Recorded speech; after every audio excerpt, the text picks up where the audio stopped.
Another day, another headline breaking. Promises made while the world's still shaking. People searching, trying to find the truth.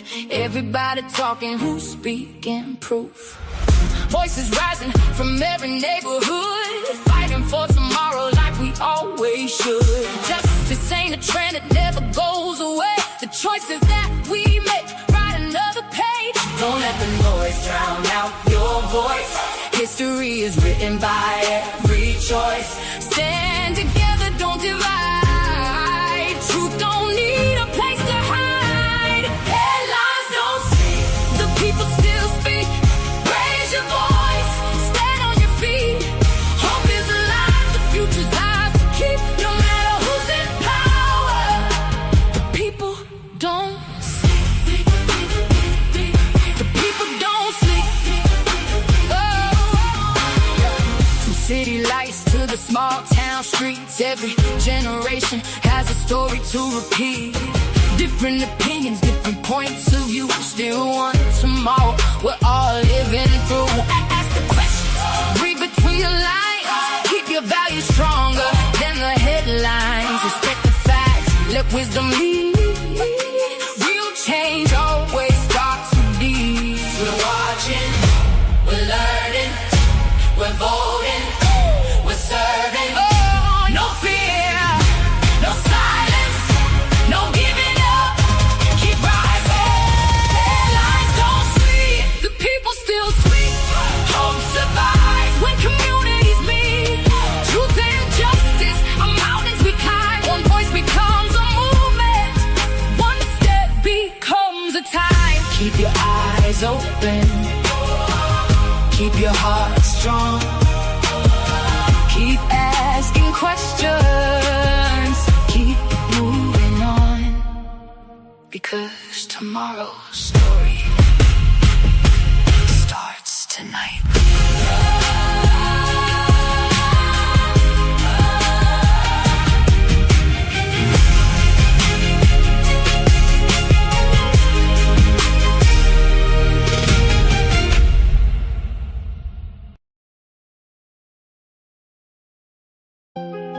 Funny thing about hate, the people that say they can't stand you know everything about you. Every live stream, every post, every move. That's not hate, that's obsession. Run it. Why you watching me if you don't like me? Why are you clocking me? Every upload, every stream, every word I speak. You know my whole life better than the folks that sit with me. Why you watching me? Talking crazy, but you boosting me. You call it hate, I call it free publicity. You in the comments every day promoting me. Why you watching me? You say I'm fake, but you never miss a show. Notifications on front row, screenshot queen. Got photos on your phone, studying my life while neglecting your own. Every week another rumor gets spun. Same five people talking under everyone, claiming that they win it, claiming that they won. But somehow I'm still the topic every month. Ain't that funny? You know my schedule, you know my guests, you know my circle, you know my steps. Know every sentence, know every laugh, know every live stream, from beginning to last. Girl, that's work. Should've sent the resume. Spent 10 years watching me and still ain't get paid. Meanwhile I'm building while you sitting in rage, trying to stop my shine while giving me engagement. Why you watching me if you don't like me? Why are you clocking me? Every upload, every stream, every word I speak. You know my whole life better than the folks that sit with me. Why you watching me? Talking crazy, but you boosting me. You call it hate, I call it free publicity. You in the comments every day promoting me. Why you watching me? Yeah, YouTube streets got detectives on patrol. Whole channel built around another woman's goals. Breaking down thumbnails, breaking down clothes, breaking down friendships, breaking down souls. Talking all day but accomplishing none. Living through drama like it's oxygen. Trying to recruit every bit of little frame, building fake armies that collapse in the end. See, I learned something. Misery needs company. Happy people don't spend years on a hunting spree. Successful folks ain't checking who I talk to. Successful folks too busy making boss moves. The math ain't mathing. let's be factual. If I was irrelevant, why are you so attached to me? If I was finished, why you still react to me? You built your platform off reacting to me. I don't fear criticism. Criticism helps people grow. But obsession, that's different. Imagine waking up every day to monitor somebody you claim you don't like. That's not power. That's a prison. And you built the cell yourself. Yeah. God got me walking and I know who I am. Can't no comment section cancel God's plan. People throw stones when they don't understand, but every attack on the strict is the stand. I pray for my enemies, wish them healing too, cause carrying that much anger got a cost to you. While you counting my blessings, I'm counting mine. While you studying my life, I'm improving mine. See the difference? One road builds, one road destroys. One creates peace, one just creates noise. And when the camera's off and the live stream ends, you still gotta face yourself, my friend. Why you watching me if you don't like me? Why are you clocking me? Every upload, every stream, every word I speak, you know my whole life better than the folks that sit with me. Why you watching me? Keep talking, keep posting, keep obsessing, keep proving my point.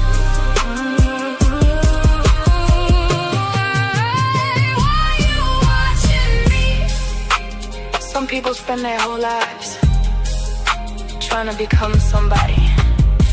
Others spend their whole lives watching somebody become somebody. Choose wisely. Choose wisely.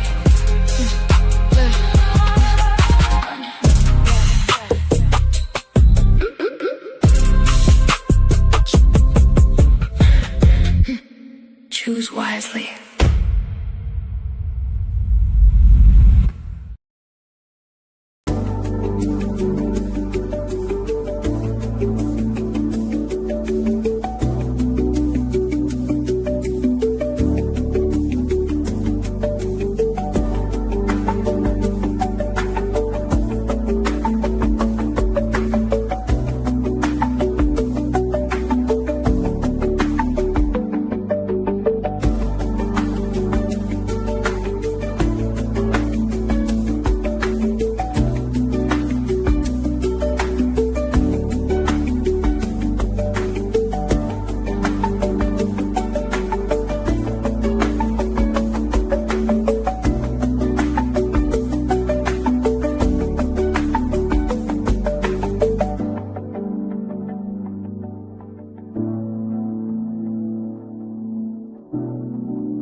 Hey y'all, what's up? It's your girl Golden, and we're back with another live, y'all. Y'all know we had to finish off some of our political stuff before we get to the end of the week and get into some fun things. So we had a few topics we didn't have enough time to get to yesterday. So we'll be finishing those off today. And we got a few more that we did add on and some updates that we're gonna bring to y'all. But what's up, everybody? It is about 12:05 p.m. here Eastern Time in the Carolinas in the United States, and the sun is shining bright. It's nice and warm outside again. You know what that means. I'm in an excellent mood. I hope you guys are having a wonderful day in whatever respectful time zones you're in, whether it may be morning, afternoon, evening, or night. I hope it is a wonderful day for you. Y'all, we almost at Friday. We almost at the end of the week.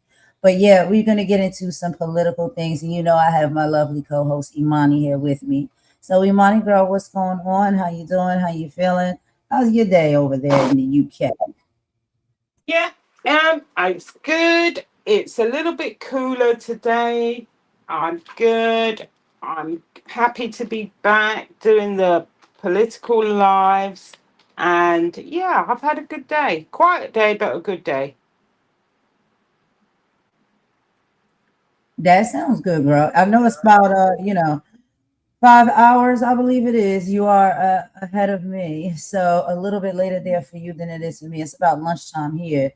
So Yeah, I'm trying to think what I want to eat because I'm hungry. What did you have for lunch today, girl? Because I know you be munching on some good things. What did you eat?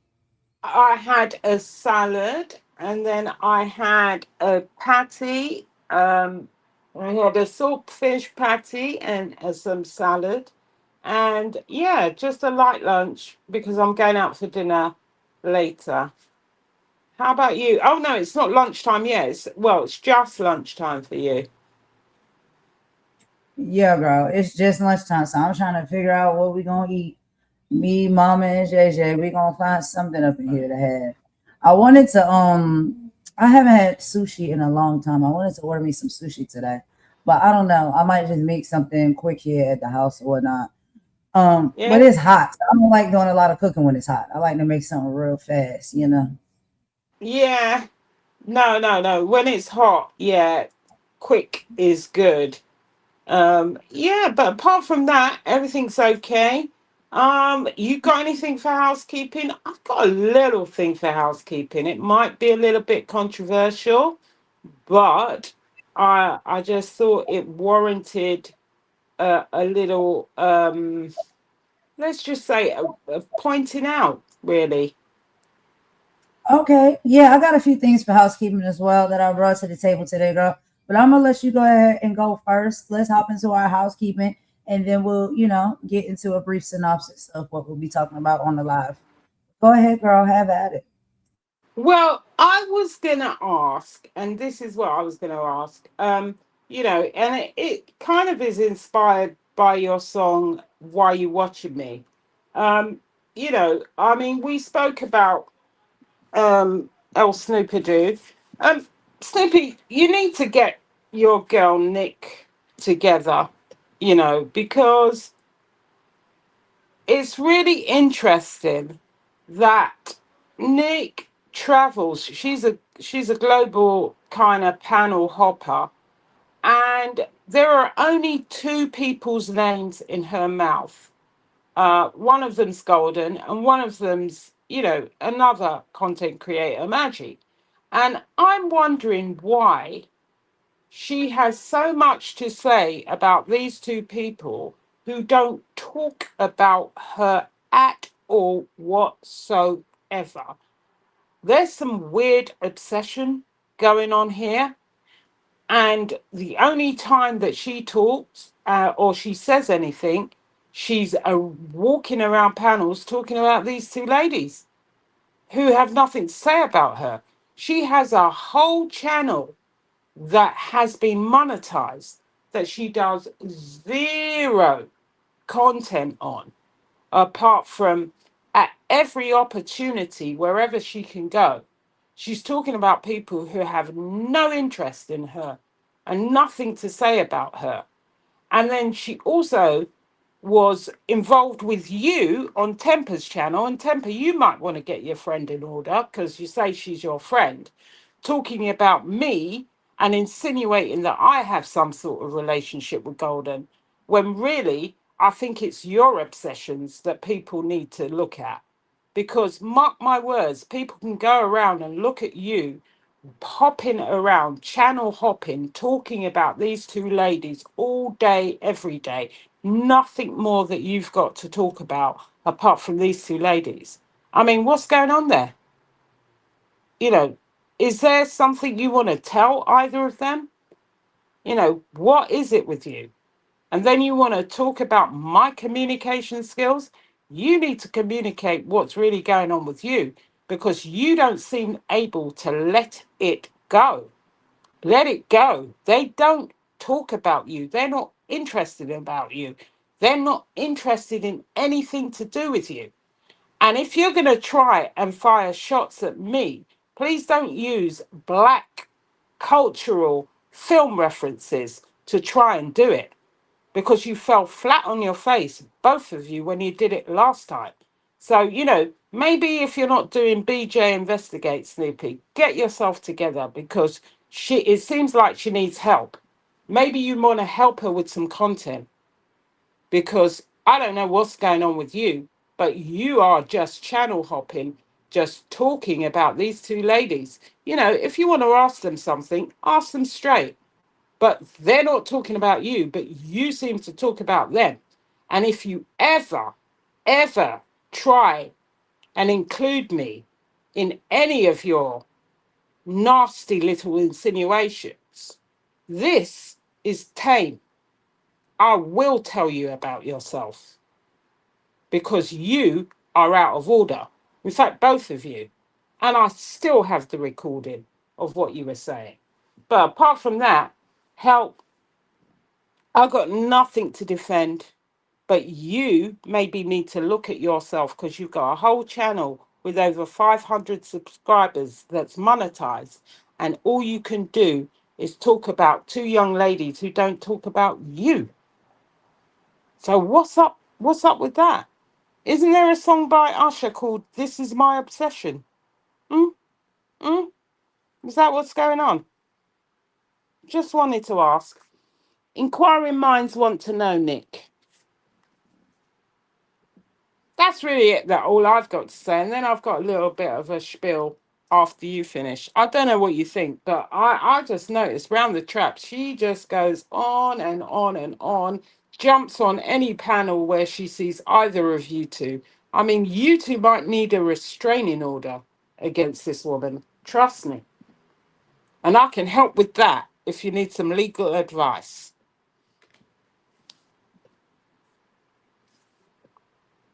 That's all I got. Okay, then. Wow. Uh, a lot of this stuff gets brought to my attention, and I'm just like, oh, okay. I pay attention to the patterns after I see it, and I'm just like, that does seem to be what is happening and what's going on. And it's not, it's about. We'll talk about it in my housekeeping. I'll be getting into it in just a minute. But yeah, this specific person does tend to keep me or Maggie's name in her mouth wherever it is she goes and whatever it is she's doing. And, I don't really get it. I thought she had, bigger and more important things to do, like genealogy and things like that. But, I can't be sure. People just tell you what they tell you.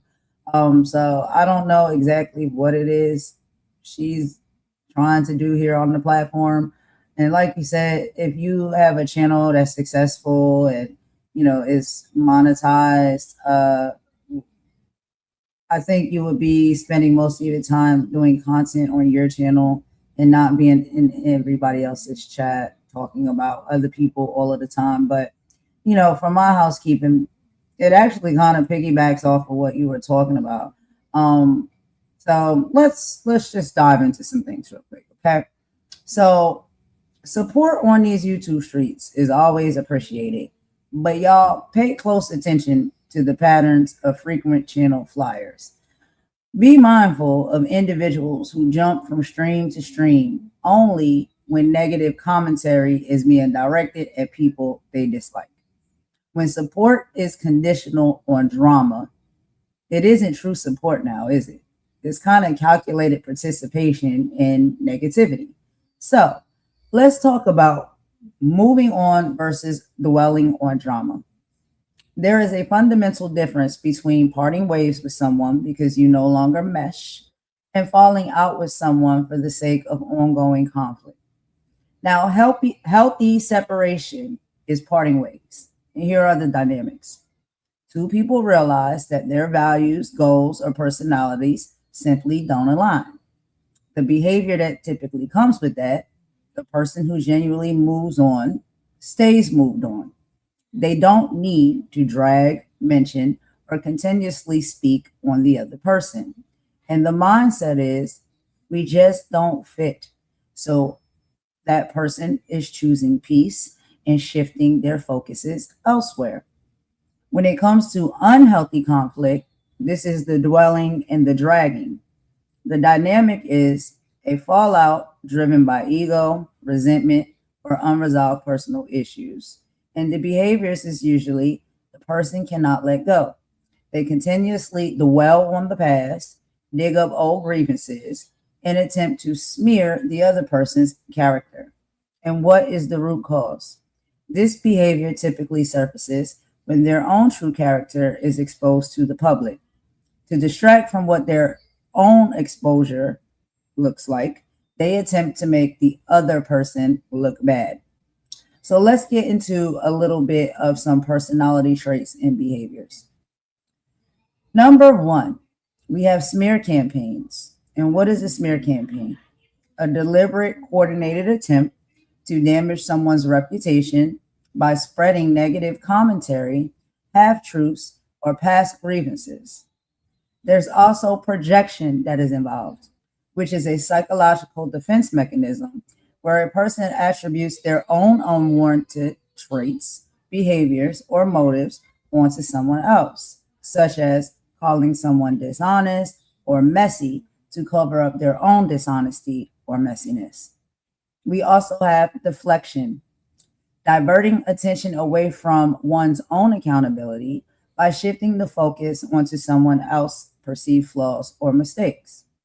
Performative loyalty, offering support or showing up in spaces only when it serves a specific agenda, such as joining a panel or a chat solely to hear someone get torn down. Emotional immaturity, the inability to process conflict, rejection, or boundary healthily, leading to vindictive behaviors rather than quiet acceptance and moving forward. So, my closing reflection here. Learning to recognize these patterns allows you to make better choices about who you allow in your circle. Choosing to part ways with chaos, drama, and bad intentions isn't petty. It's a sign of immaturity. When you lack accountability and growth, those are typically the individuals that you see continuously hanging on, making smear campaigns, and causing drama and stirring the pot wherever they go. So pay attention to how people handle separation, and you'll always see the truth will show itself. There's different ways of moving on, y'all. We know this, and a lot of times we apply this more times than not when it comes to relationships. There's always the one person in the relationship that's still in love, bitter, and jealous, and is having a hard time moving on. And then there's the other person who has made peace with the separation and has decided to move on peacefully without having to have any type of contact, encounter, or negative thing to say about that person.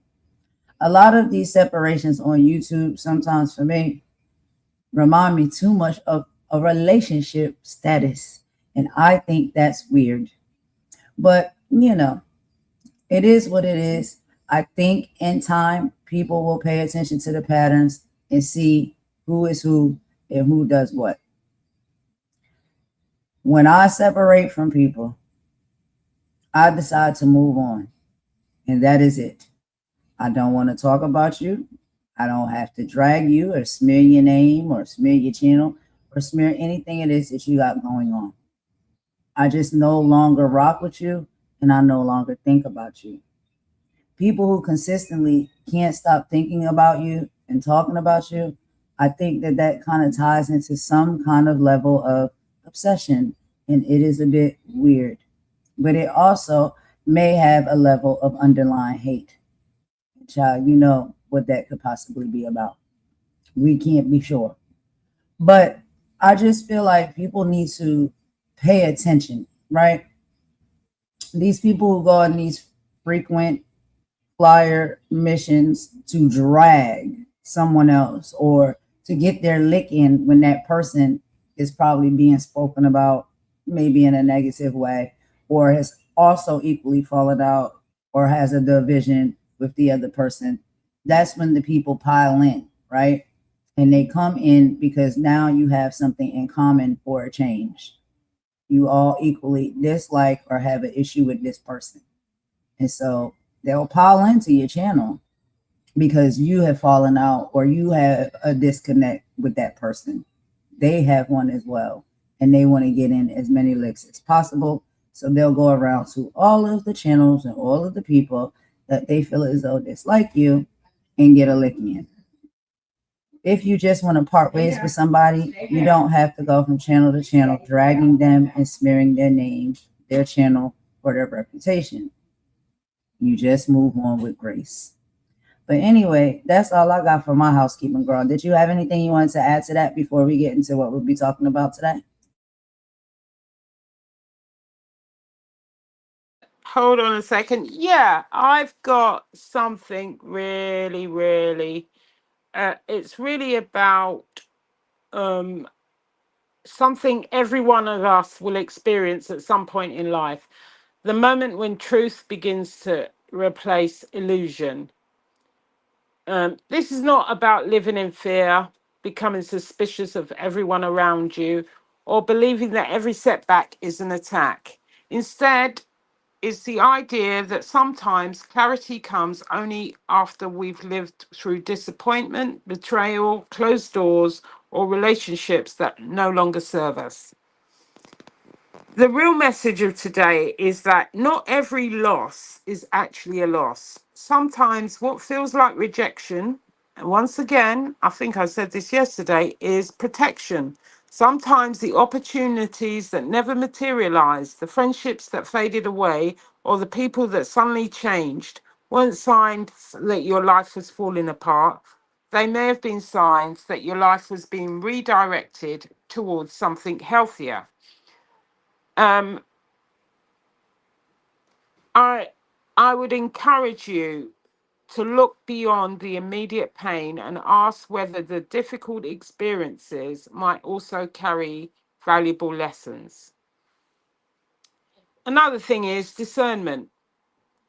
People often reveal themselves gradually rather than through one dramatic event. Instead of focusing on words alone, the audience, I encourage you to observe consistent patterns of behavior. Actions repeated over time tell us far more than promises or apologies. When boundaries are established, when personal growth begins, or when circumstances change, these moments can reveal who genuinely supports us and who was only comfortable with an earlier version of us. Um, there's an importance to have boundaries. Forgiveness and reconciliation are not necessarily the same thing. A person can forgive someone while still recognizing that continuing the relationship may not be healthy. And protecting your peace is not an act of bitterness, but an act of wisdom. Don't confuse kindness with allowing yourself to be repeatedly harmed or manipulated. Yeah. Don't fight every battle. There are times when silence is not weakness but strength, and stepping away from conflict allows truth to reveal itself without endless arguments or attempts to convince others of your truth. So, all I would say, I'm talking about hope, I'm talking about resilience, I'm talking about trust in the process of change.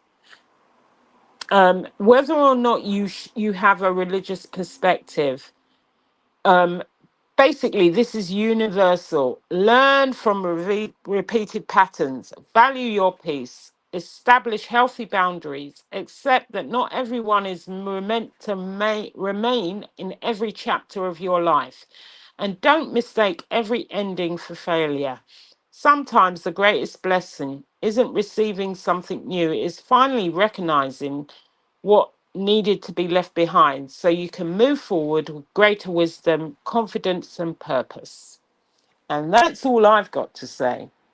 And, there are other people who seem to have my name in their mouth in the chats. Yeah, bead woman.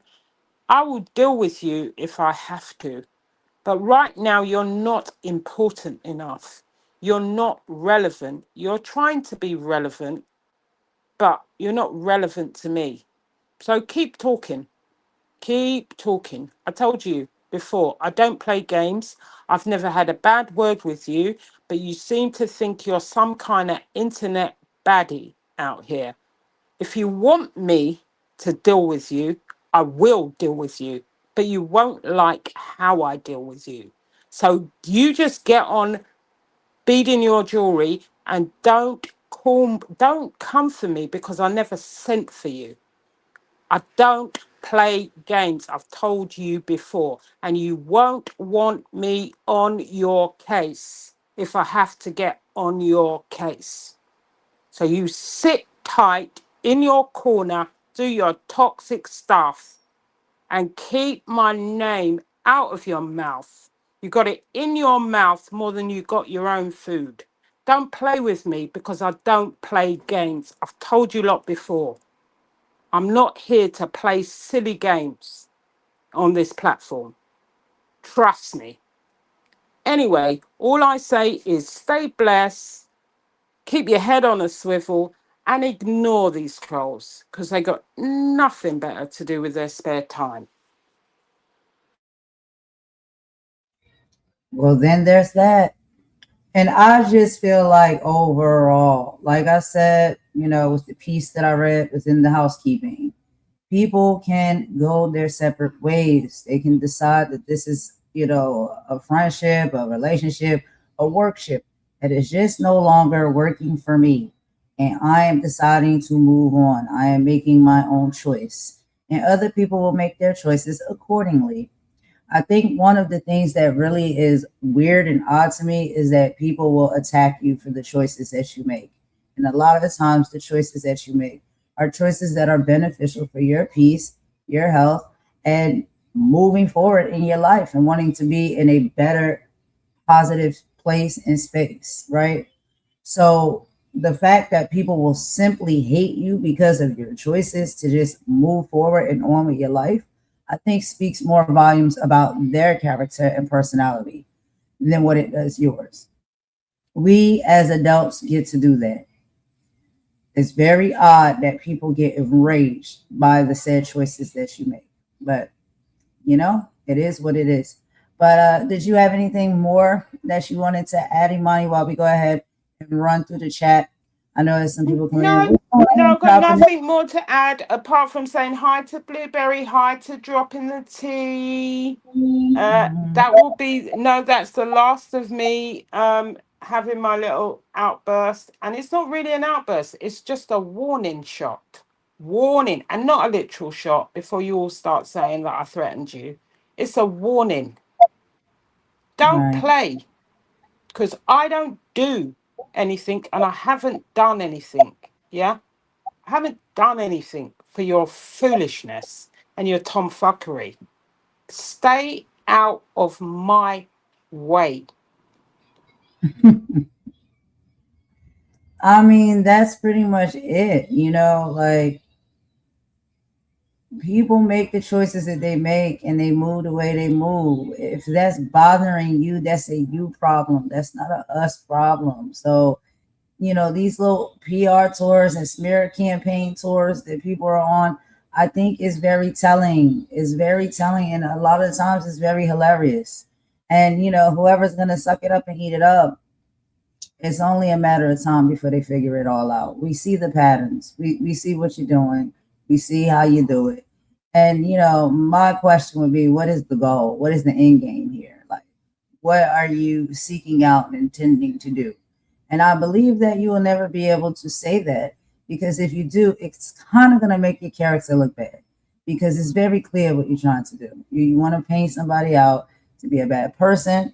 This is what we talk about when we say smear campaigns. You want to smear somebody's image, somebody's reputation, because of what? What are you upset about? It's over. It's over between us. Like, this is like a bad breakup. It's terrible. I don't understand this. And these are like platonic relationships. I didn't know platonic relationship breakups is just as bad as romantic relationship breakups. It's over between us. That's it. That's all. I don't wish you any harm. I wish everybody the best. I want everybody to be well. I don't have any issue. I'm not dragging your name across the social media platform and making these PR tours that you make. I get around. Let's be very clear about that. But I go to show support to other content creators and channels. And one of the most annoying things that I do notice is a lot of times when that happens, this mess follows behind. So now I'm at somebody's new channel and I'm trying to, learn about, get to know, support, kick it with for a little bit. And then these people will stalk you and follow you and try to get there first so they can convince that person not to like you or cause trouble and stir the pot in their chat and on their channel. I think it's very pathetic. People move and operate that way.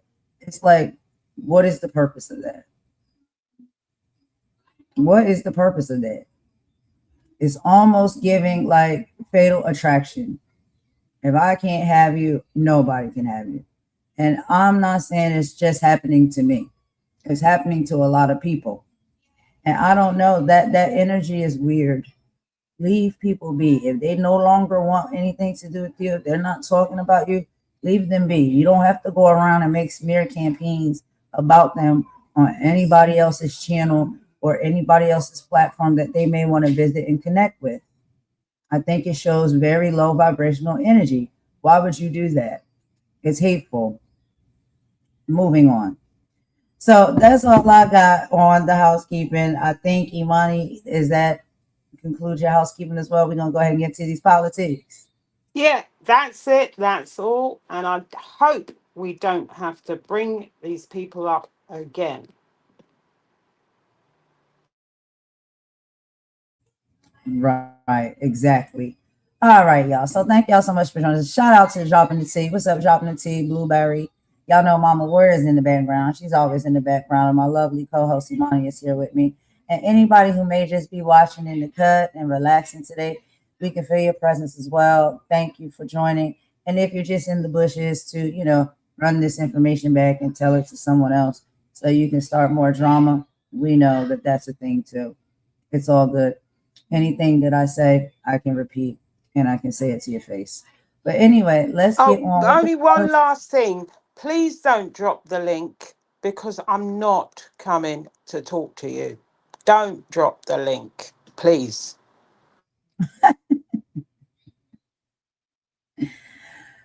Child, she said, don't drop the link. Oh my goodness, I cannot. The things you see on this platform. But anyway, y'all, so we got some, housekeeping out of the way. So we're going to go ahead and get into our politics, y'all. So what we'll be talking about is, this is day 3 of our politics with purpose. We're diving into some critical stories that are, shaping our world that mainstream media may not always talk about and try to sweep under the rug.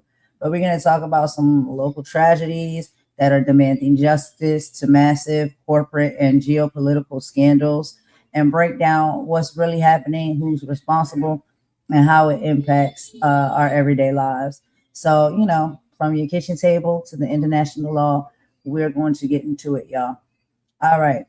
And at the end, we're going to have a beautiful, uplifting message. But first, we, got to talk about another injustice that we found, right? Local justice and law enforcement, right? We're going to have a video per usual. We're going to show y'all. We have some highlights, alarming procedural red flags surrounding the suspicious unaliving of a Black teenage girl discovered outside of a church.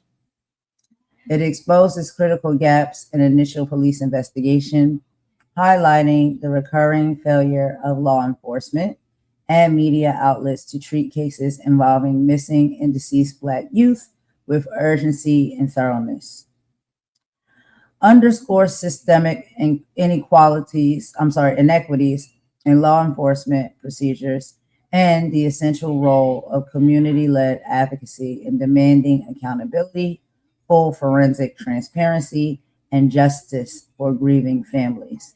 And y'all know, we also will be talking a little bit more about Nolan Wells, and we also talked about a young man yesterday on our part 2 that unfortunately his unaliving was very similar to Nolan Wells when it comes to drowning. And so we need the evidence, we need the facts, we need the answers. And it's not us just as the public. The first people who need it is the family, and they deserve to have the truth. And so we have yet another case, right, that we're going to go ahead and, share with y'all. While I'm getting that all set up, Imani, did you have a few things that you want to add before we get into the video? As I get everything set up on StreamYard, it's moving kind of slow. No, it's just yet another unfortunate passing of a young person. I think what these situations show is the lack of investigation or proper investigation or thorough investigation into the passing of very young people in mysterious circumstances.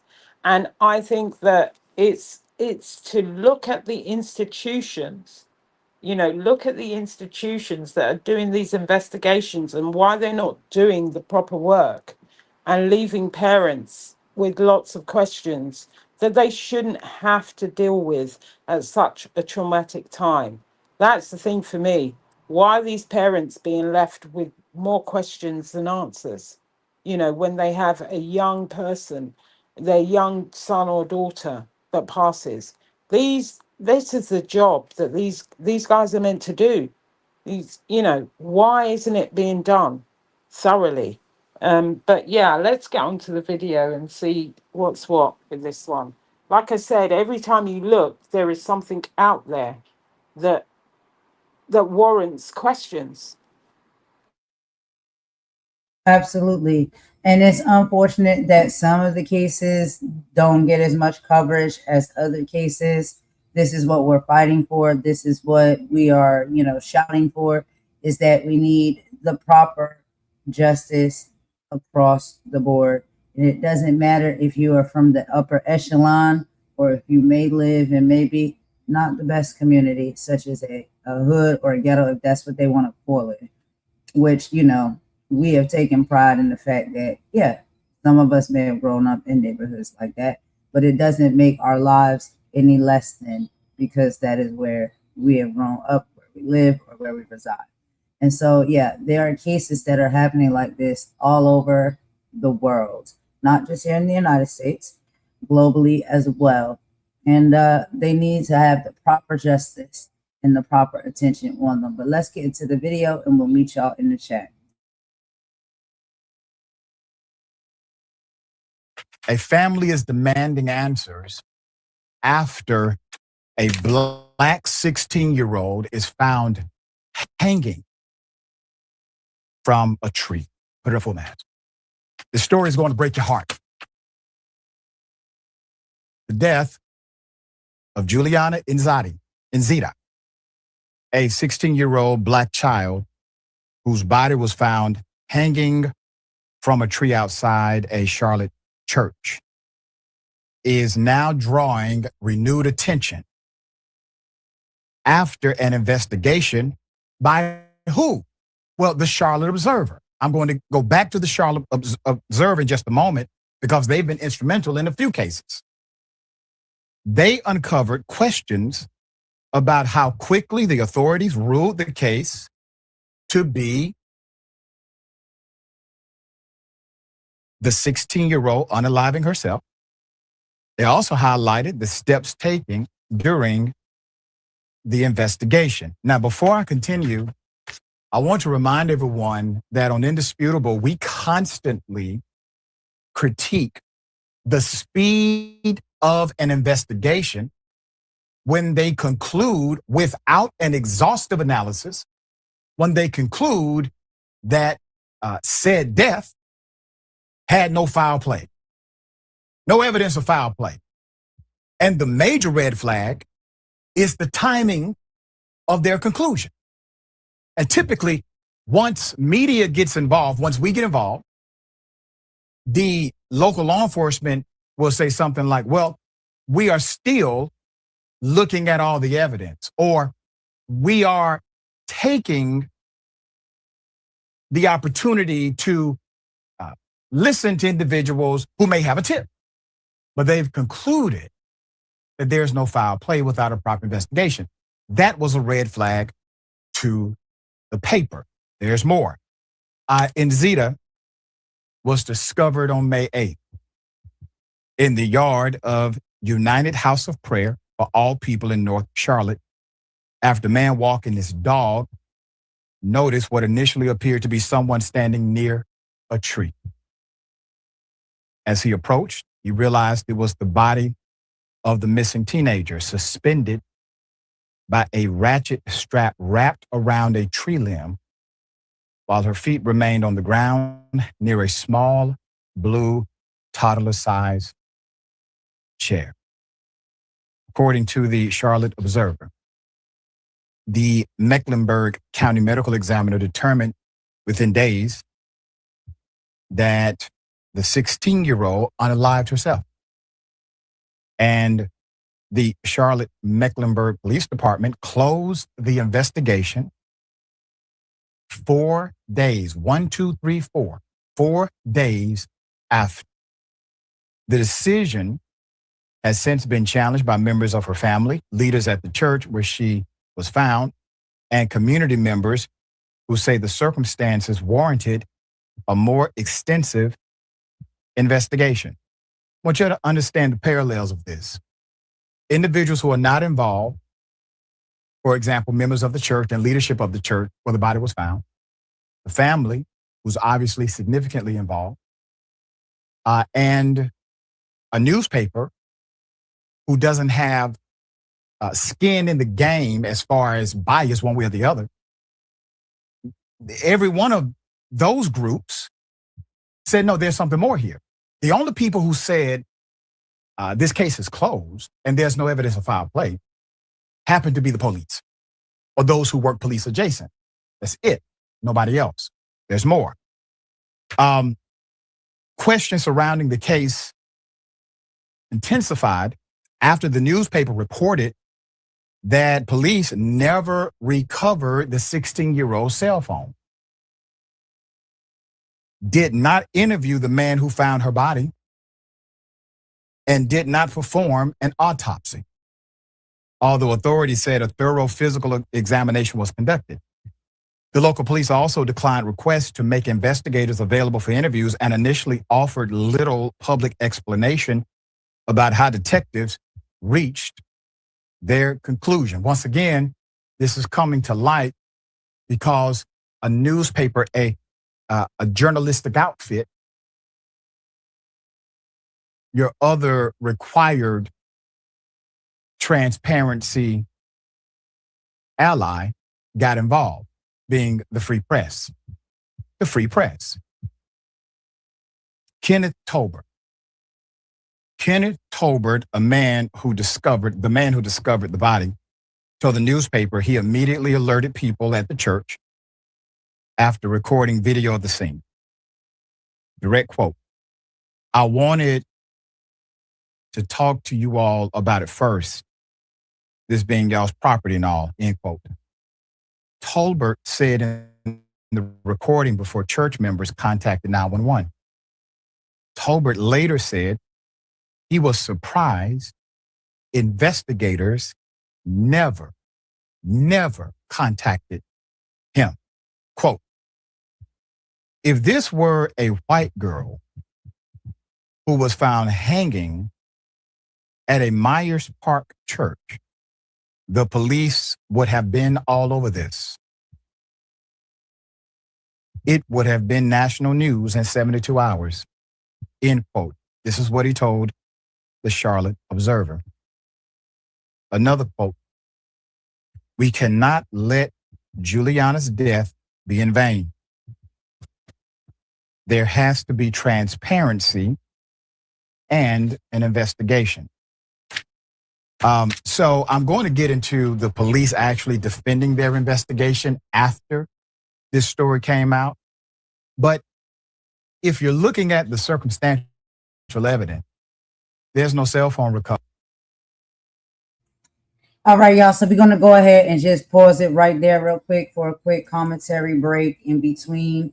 We've heard so much so far about yet another case, when it comes to a young Black youth that has lost their life, and there's things that are being covered up, they're being hidden, and the proper investigations and procedures are not being, warranted to these families. And of course, I have a lot of thoughts and feelings, so I will hold mine. Imani, I'll let you go ahead and go first, girl.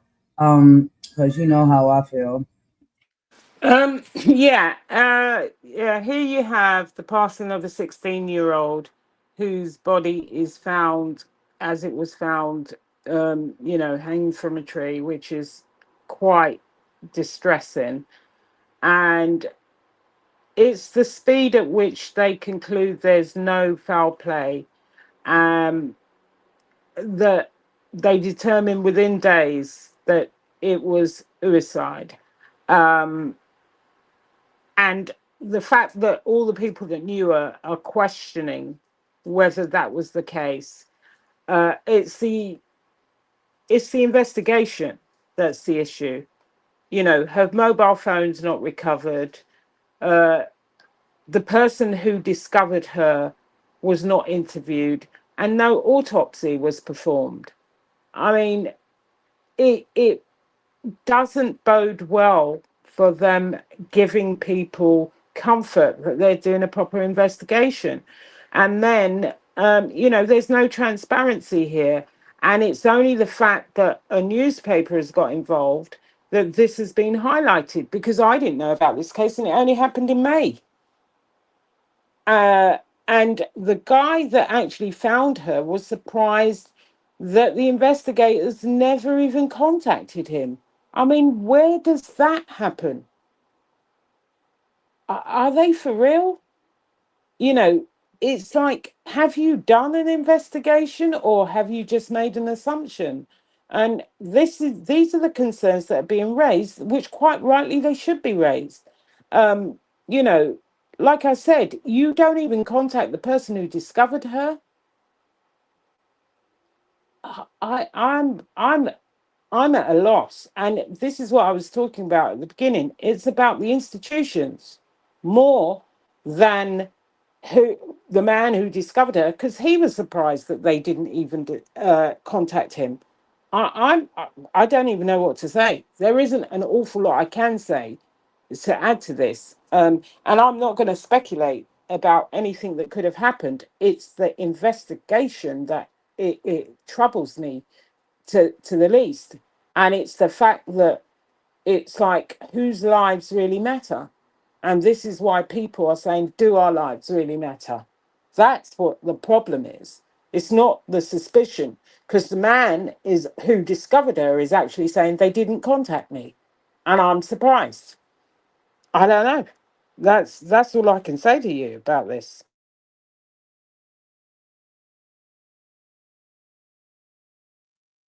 Absolutely, Imani. And one of the things that we have to pay attention to here, when it comes to these type of cases, when we examine how missing and deceased Black youth are handled by the legal system, we often see a pattern defined by three major systemic failures. Number one, institutional neglect and delayed urgency. When a young Black individual goes missing or unalived under suspicious circumstances, the initial investigative response frequently lacks urgency, which should be standard. Rigorous police procedures is too often married by investigative gaps and procedural red flags. Furthermore, mainstream media outlets routinely fail to give these cases equal coverage, directly impacting the resources and public attention dedicated to finding answers. We also have the burden of self advocacy on grieving families. Because of these initial systemic failures, the burden of seeking justice falls almost entirely on the victim's family and their local communities. Instead of being supported by public institutions, grieving families are forced to act as their own private investigators and public relations teams just to demand basic forensic transparency and thorough police work. And then we have systemic inequity in law enforcement procedures. Full forensic transparency and impartial investigations should be guaranteed baseline rights, not outcomes that require public outcry to achieve. The recurring need for community led advocacy to force law enforcement accountability highlights a fundamental inequity. The system does not afford equal protection or urgency to every community. To address these injustices, we must look beyond individual cases and demand structural accountability, ensuring that law enforcement procedures, media reporting, and forensic standards apply equally to all youth, regardless of the race. And that is literally all we have been trying to say, what we're trying to speak up for and fight for, because we know that there's inequities when it comes to how these cases are played out. Imani, do you have a few more things to say before we get into the rest of the video? No, we can get into the rest. All right, let's go ahead and get back into it. Let me pop this back up, and we'll meet y'all in the chat if you want to chit chat with us about it.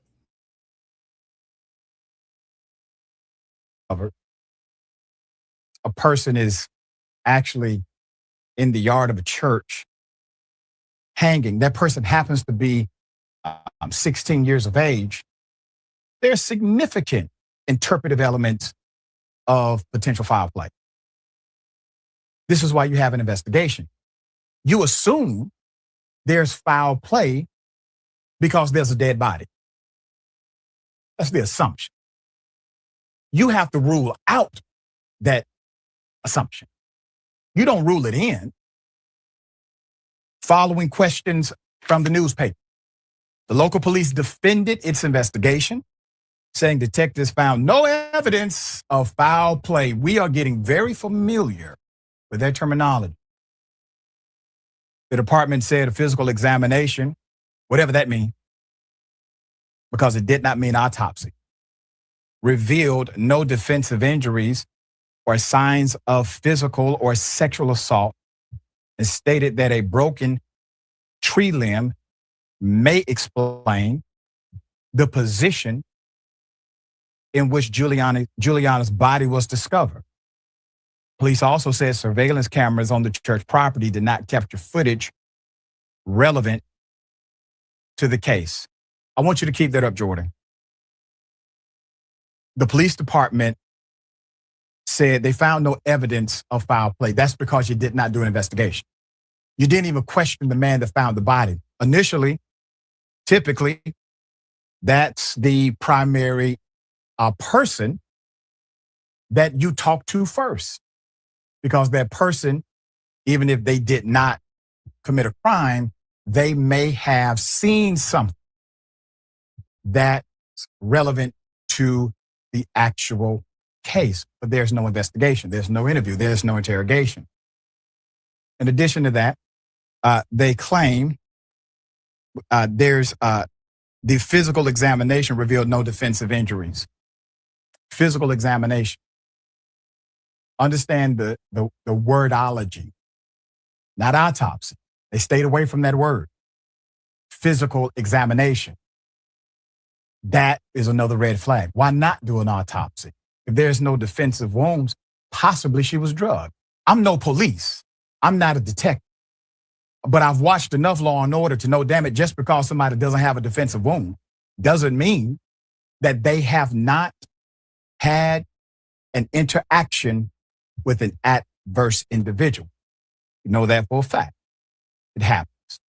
Still, independent experts interviewed by the newspaper said several aspects of the case stood out. Former Baltimore crime scene investigator Asha Lane questioned if investigators even conducted testing for DNA.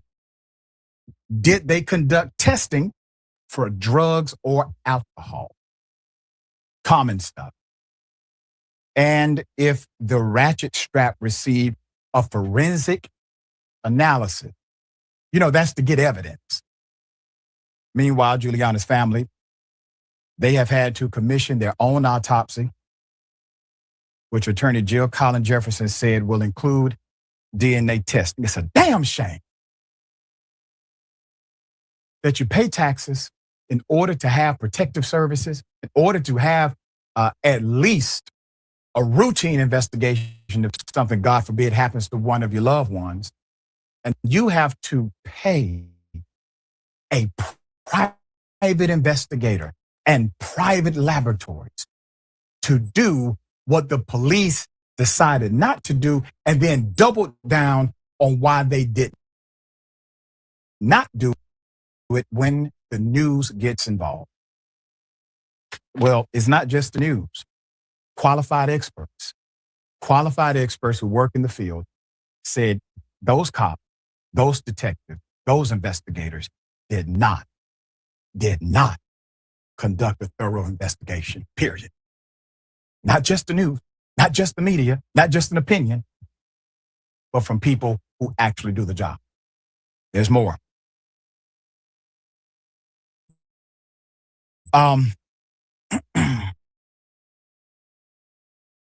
Giuliani's uncle, Matthew Nzira, said he remains unconvinced.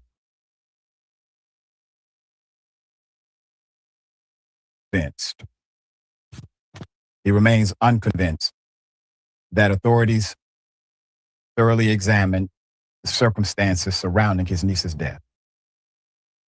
Quote, "This is the U.S. This is not a third world country."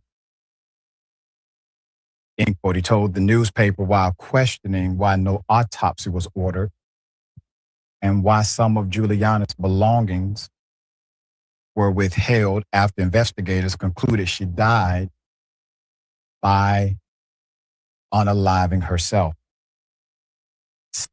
Several criminal justice and forensic experts interviewed by the Charlotte Observer also said the case presented unusual factors that they believe merited closer scrutiny. For example, given the history of racial violence involving public hangings in the South, would it not be fair to conclude that if there's a hanging, especially in the South, that perhaps that's evidence enough of potential foul? That alone. A lot of speculation. I have a lot of questions. My questions are based on the circumstances that have been presented. Do you not want to know who did this? That's a relevant question for law enforcement. What do you avoid? You're going out of your way to avoid evidence for what? What reason would you go out of your way to avoid evidence? The Observer reported that Giuliani, whose family immigrated from the Democratic Republic of the Congo, had been missing for several days before her body was discovered. Family members described her as kind and active in church, while also acknowledging she struggled with mental health challenges and endured severe bullying before transitioning to virtual school. It's very sad. We're going to stay on top of this. The family has launched a GoFundMe. Let's put it up. I want us to help this family as much as we can. They have a campaign to help cover expenses, cost of the independent investigation, autopsy that they now have to do, DNA tests, forensic analysis, et cetera. Donations have been paused for the time of their report. But if there's anything that we can do, and this is our cry to the family, this is our hope. If there's anything we can do at Indisputable, please let us know. All right, we'll bring you updates as they come.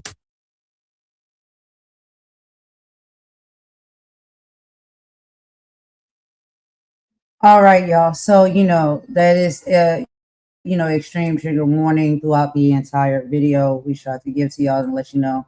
But this is what we're dealing with. This is what we're dealing with, not just here in the United States, but in the world, right?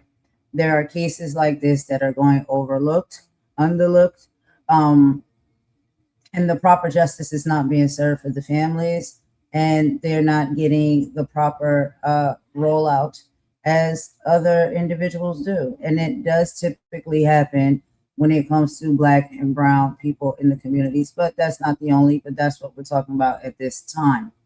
And so this is yet a third case, and we have to think about the months here, y'all, the time frames. We are talking about April, May, July. and there's probably more in between. But if we're thinking about just in that time frame, there's been 3 Black youth that have been unalived in horrendous ways, that the families are fighting for answers and justice. And I just think that we need to pay attention to that, because why wouldn't we? But anyway, Imani, I'm gonna let you go ahead and give some of your thoughts, feelings, and opinions on this, and I have a few more to add when you're done.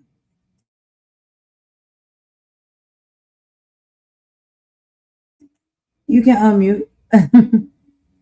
The police have said their investigation found no evidence of foul play, but it's because the Charlotte Observer have got involved and asked for the rest of the testing. And let's hope they can get some answers. I'm not saying that there's been foul play. I'm just saying that a young person being found in this situation in the South warrants a further investigation. And, like, the fact that her mobile phone has not been recovered. Um, you know, and the man that found her body was never interviewed. I think once again, a use with a mobile phone, I think that warrants investigation, because you don't need the phone to track the messages. You can go to the service provider and get the messages. It warrants investigation. It's a 16-year-old girl found in that situation in the South. That already should raise eyebrows and should want them to do a thorough investigation to make sure there has been no foul play and no one can accuse them for doing a shoddy investigation. And once again, in this situation and in other situations, we have phone issues. The phone is not there. Where is her phone? I think that is suspicion enough. If what did she do? Hide it? I mean, come on. She's without her phone. And I think it can be investigated further because they don't need the phone to get the messages that for there from her provider. What happened? What messages? Who did she call before this happened? Those are all questions that the parents will want to know. And I think they're entitled to know. That's how I see it. I'm not going to speculate that someone else did it, but a missing phone is something to me that, once again, just like the Nolan case, just like the other guy's case where messages were deleted, it raises questions. Where's her phone? Where's the toxicology report? Why no autopsy? It needs to be, it's about the value of her life. And I think it does warrant questions. That's just me personally. That's my opinion. I absolutely agree. And what makes these things very fishy as of current day when it comes to all of these cases is that the cell phones are removed or not with the person. And we know that these are teenagers. Us, even as adults, we know how closely we cling to our phones. And we know that teenagers cling even closer to their phones. And so, even with that alone, in all 3 cases, that the cell phones were removed or not with the person at the time of unfortunate demise, I think it just speaks volumes. And a lot of these cases, the cell phones were, at least in one, it said the cell phone was left behind. In 2, the cell phones were discarded. And child, I think enough of us understand, like I said, how close teenagers are to their cell phones. That's very odd for a teenager to not have their cell phone if it is their will to have it. If it is taken from them and discarded, I think enough of us watch, crime shows and movies and things of that nature to understand a lot of the time why those phones are discarded when there is foul play in place, but we can't be sure that is alleged. But we just pay attention to some of the things, and it's not adding up, and it seems very suspicious. Imani? No, I think they can clear that up by going to the provider and getting the messages and getting the last calls that she made. It doesn't have to be a mystery. If her phone is not with her, then they can go to the provider and get the details, as far as I'm concerned. And that will clear up any suspicion right away. It doesn't have to be left hanging. And it doesn't have to be suspicious. Maybe her phone, she left her phone somewhere, but you can get the messages, you can get the details that are on her phone so that nobody has to be wondering what happened. I think it's very easy and simple, especially when it comes to a missing phone. They have the authority to subpoena the information from the provider. That's We all know absolutely, that. that is absolutely true. And this is the thing when you're dealing with teenagers and youth, right, that don't pay the phone bill most likely, and don't know that those services are warranted and can be, retracted. Um, if they're in a panic mode, they'll think that that's all it takes is just to take the phone and discard of it and it's all gone. But I that's mean, not how it works. yeah, I know. I mean, I wouldn't even say that someone's taken the phone. They can eliminate that area of inquiry by just subpoenaing the information from the provider. Then that clears that up. It's quite Right. simple.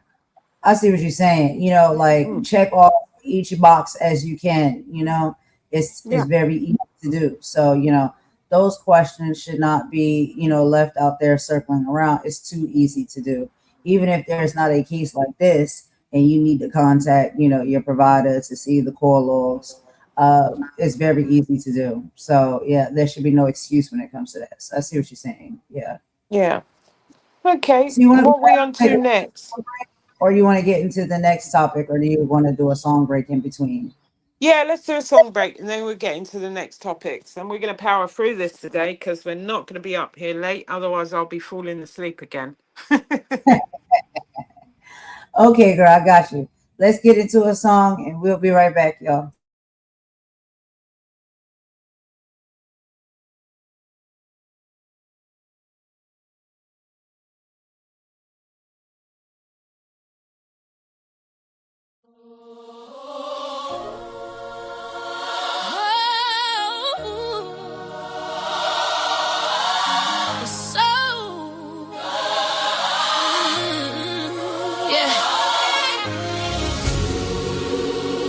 The soul of humanity cries.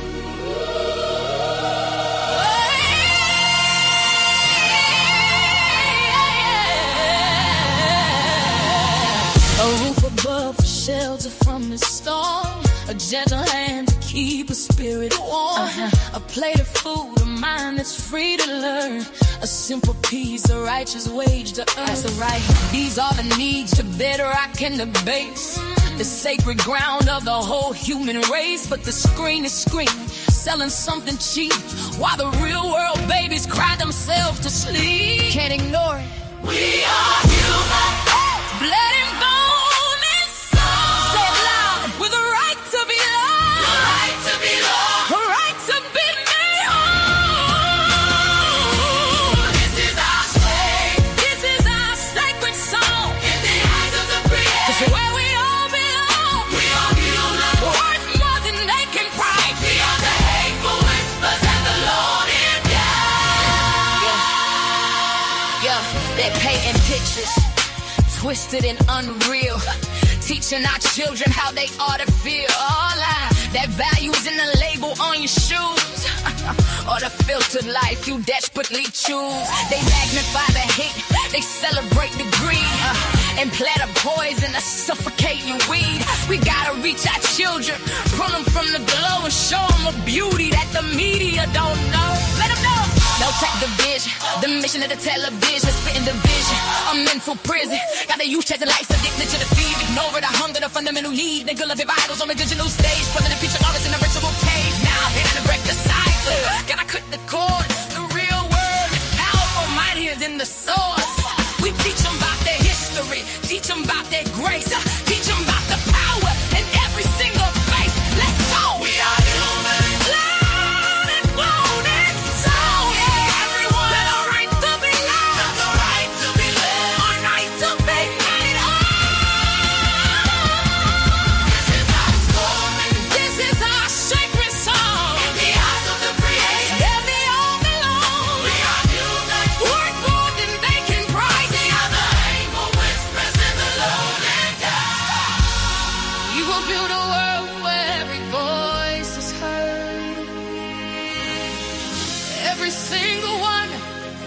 from the suburbs to the curb.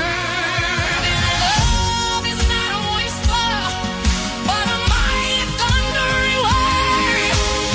A word of action, breaking leather chain. A word of power, washing out the pain. It ain't a feeling, it's a verb. It's what you do for me, for them, for us, for you. Cause they just a track, just a call to action. For every mother, father, every single fraction of the good unity, holding it down on the ground. Time to get loud, make a revolutionary sound. Look your child in the eye, I tell them that they mad. I tell them this spirit, something that don't lie and shine. That's for the knowledge is the weapon, love is the shield, and the truth is the harvest. We gonna grow in this field, yeah. We are human. Oh yes, we are. Teach for children. Learn power. Teach for truth. Reach where you let the rules in the fruit. We are human. Alright to live. Right to live. Reach for you. Let the rules in the fruit. We are human. Sing a song. On this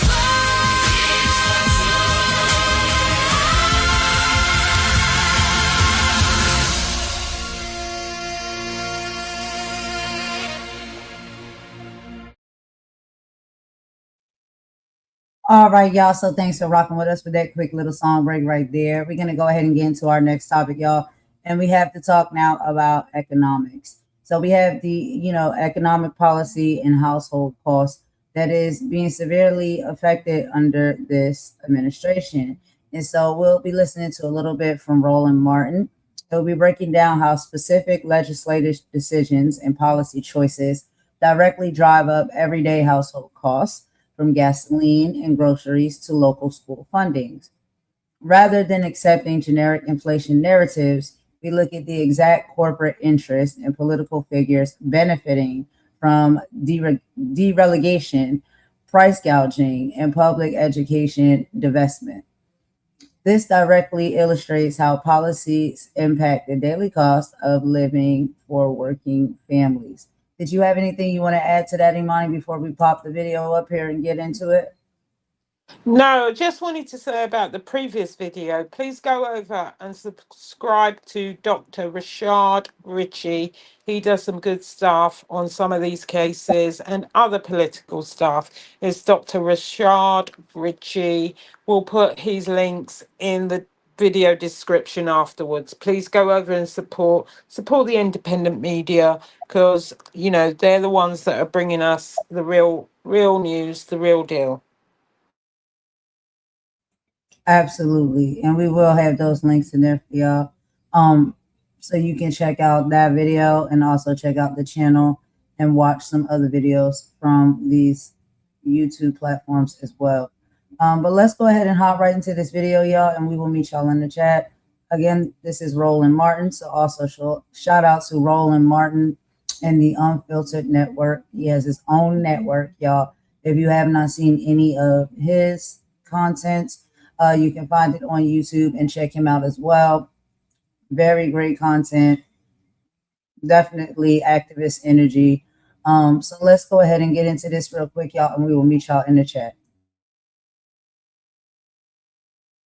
It is absolutely insane to me. When I might be on Threads, Instagram, Twitter, I may be, and people are talking about all sorts of things. Then there's some of the same folks say,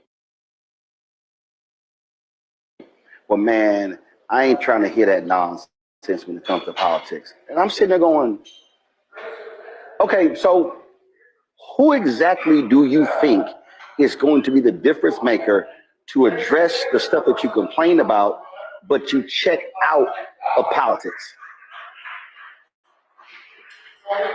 Roland, I really feel that people are disconnected and detached from the reality of what's going on, because they feel like if it's not happening to them, why should they be concerned? But that's the wrong approach.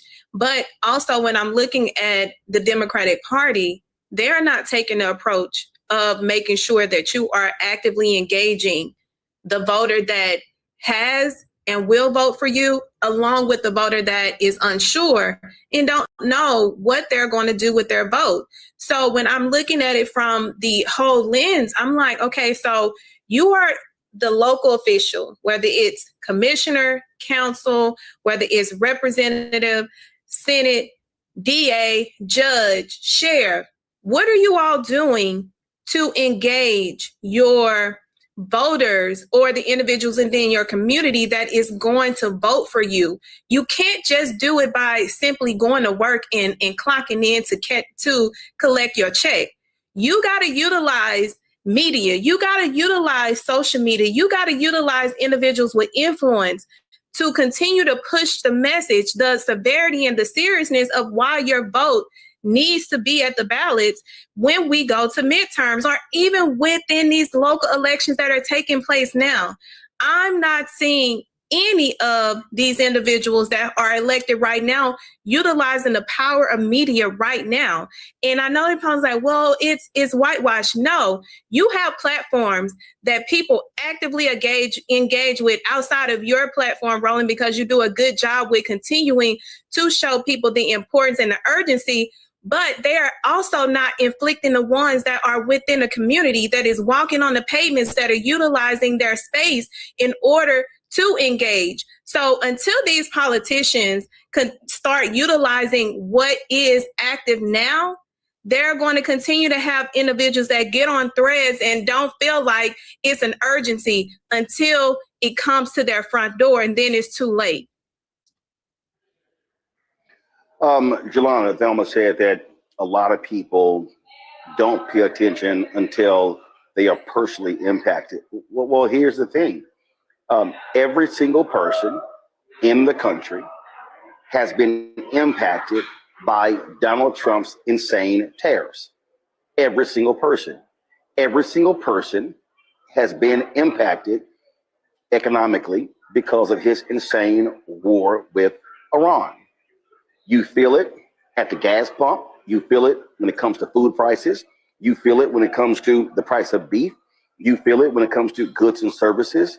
And it's to me, it is very difficult constantly trying to get people to understand that what happens at City Hall, at the school board meeting, at the state capitol, at the commissioner's court, at the state legislature, in Capitol Hill.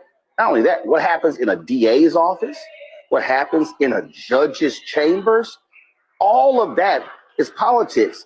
And so people could be directly impacted or indirectly impacted. I agree with you, Roland, but I think that you think, a lot of people think it's simple when it's not, it's complicated. I'll give you an example. I ran for a special election to fill the seat that I'm in now. I literally didn't know what a special election was until I ran.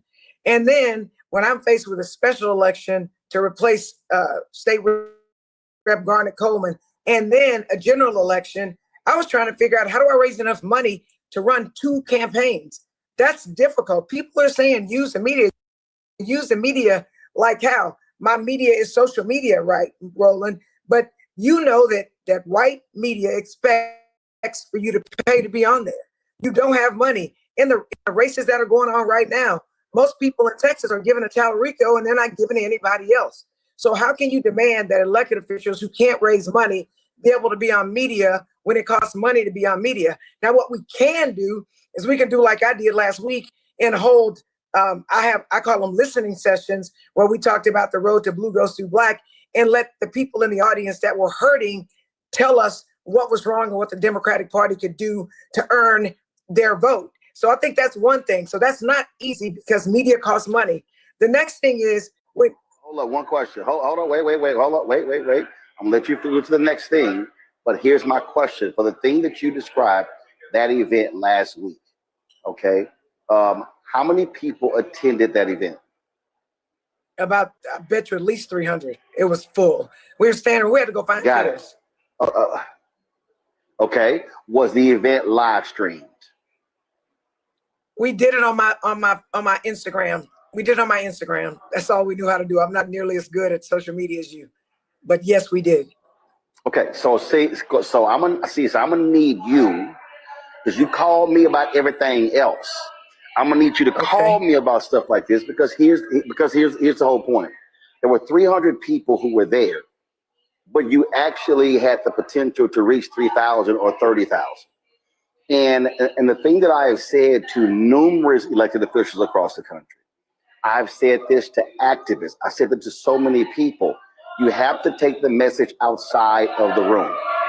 One of the reasons when now Speaker Don Scott in Virginia, when he wanted me to take my show on the road, he said, "Listen, we're gonna pay for advertising." He said, "But we'd love for you to be on the road." So what happened was we did 5 shows in 2023. We did 5 shows in 2025.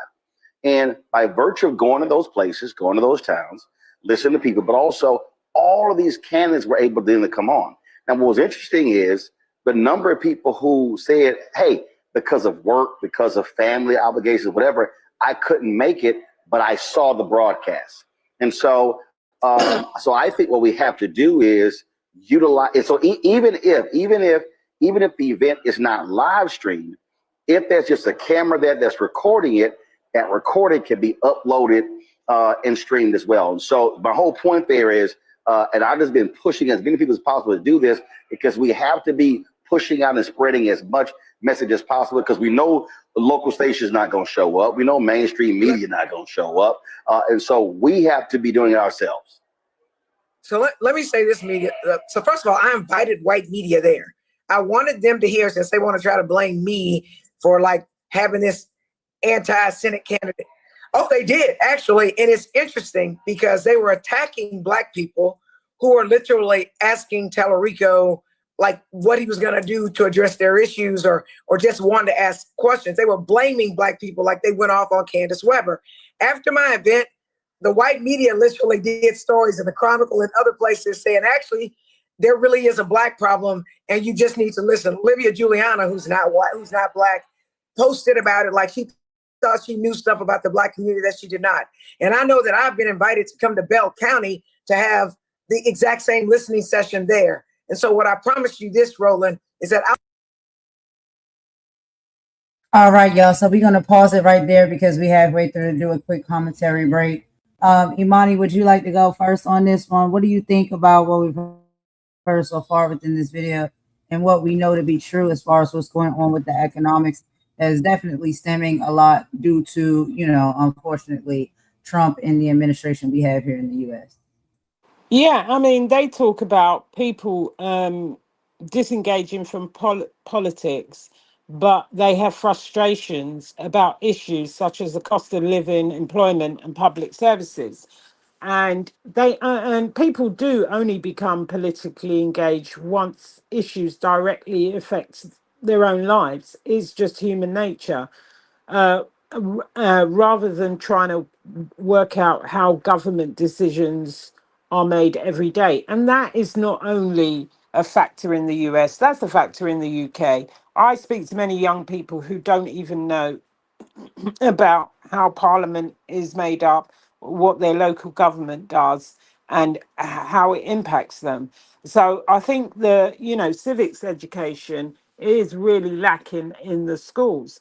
However, the one interesting thing about this, and I think these guys, some of these people that are running for office, need to engage with a lot more young people that are very tech savvy about how to get their message out, because one thing the young people know is about social media and how to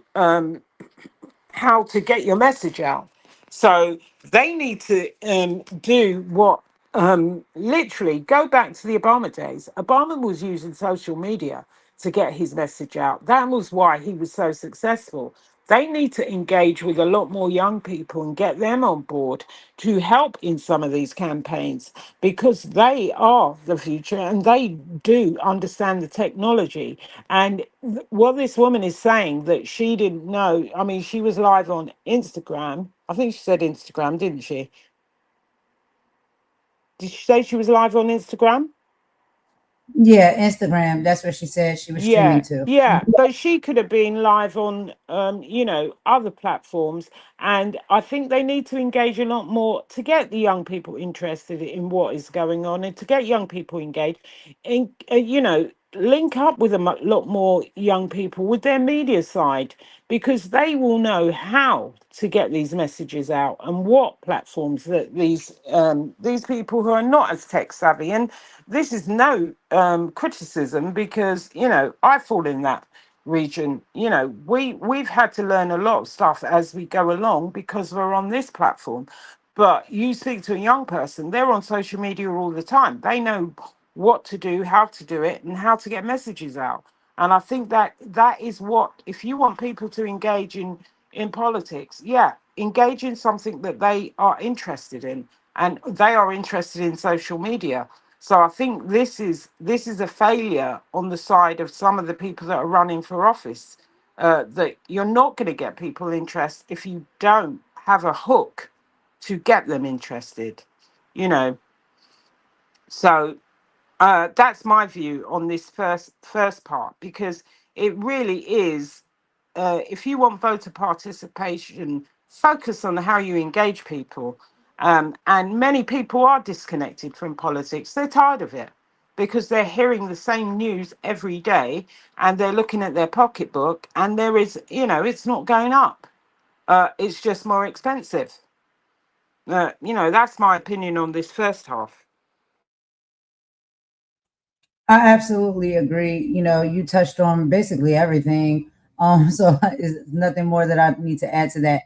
But for sure, we need to utilize the technology that we have in current day, as far as all of these social media platforms, whether it be Instagram, Facebook, YouTube, TikTok, and so many others, to really spread the message and get it out there to the people.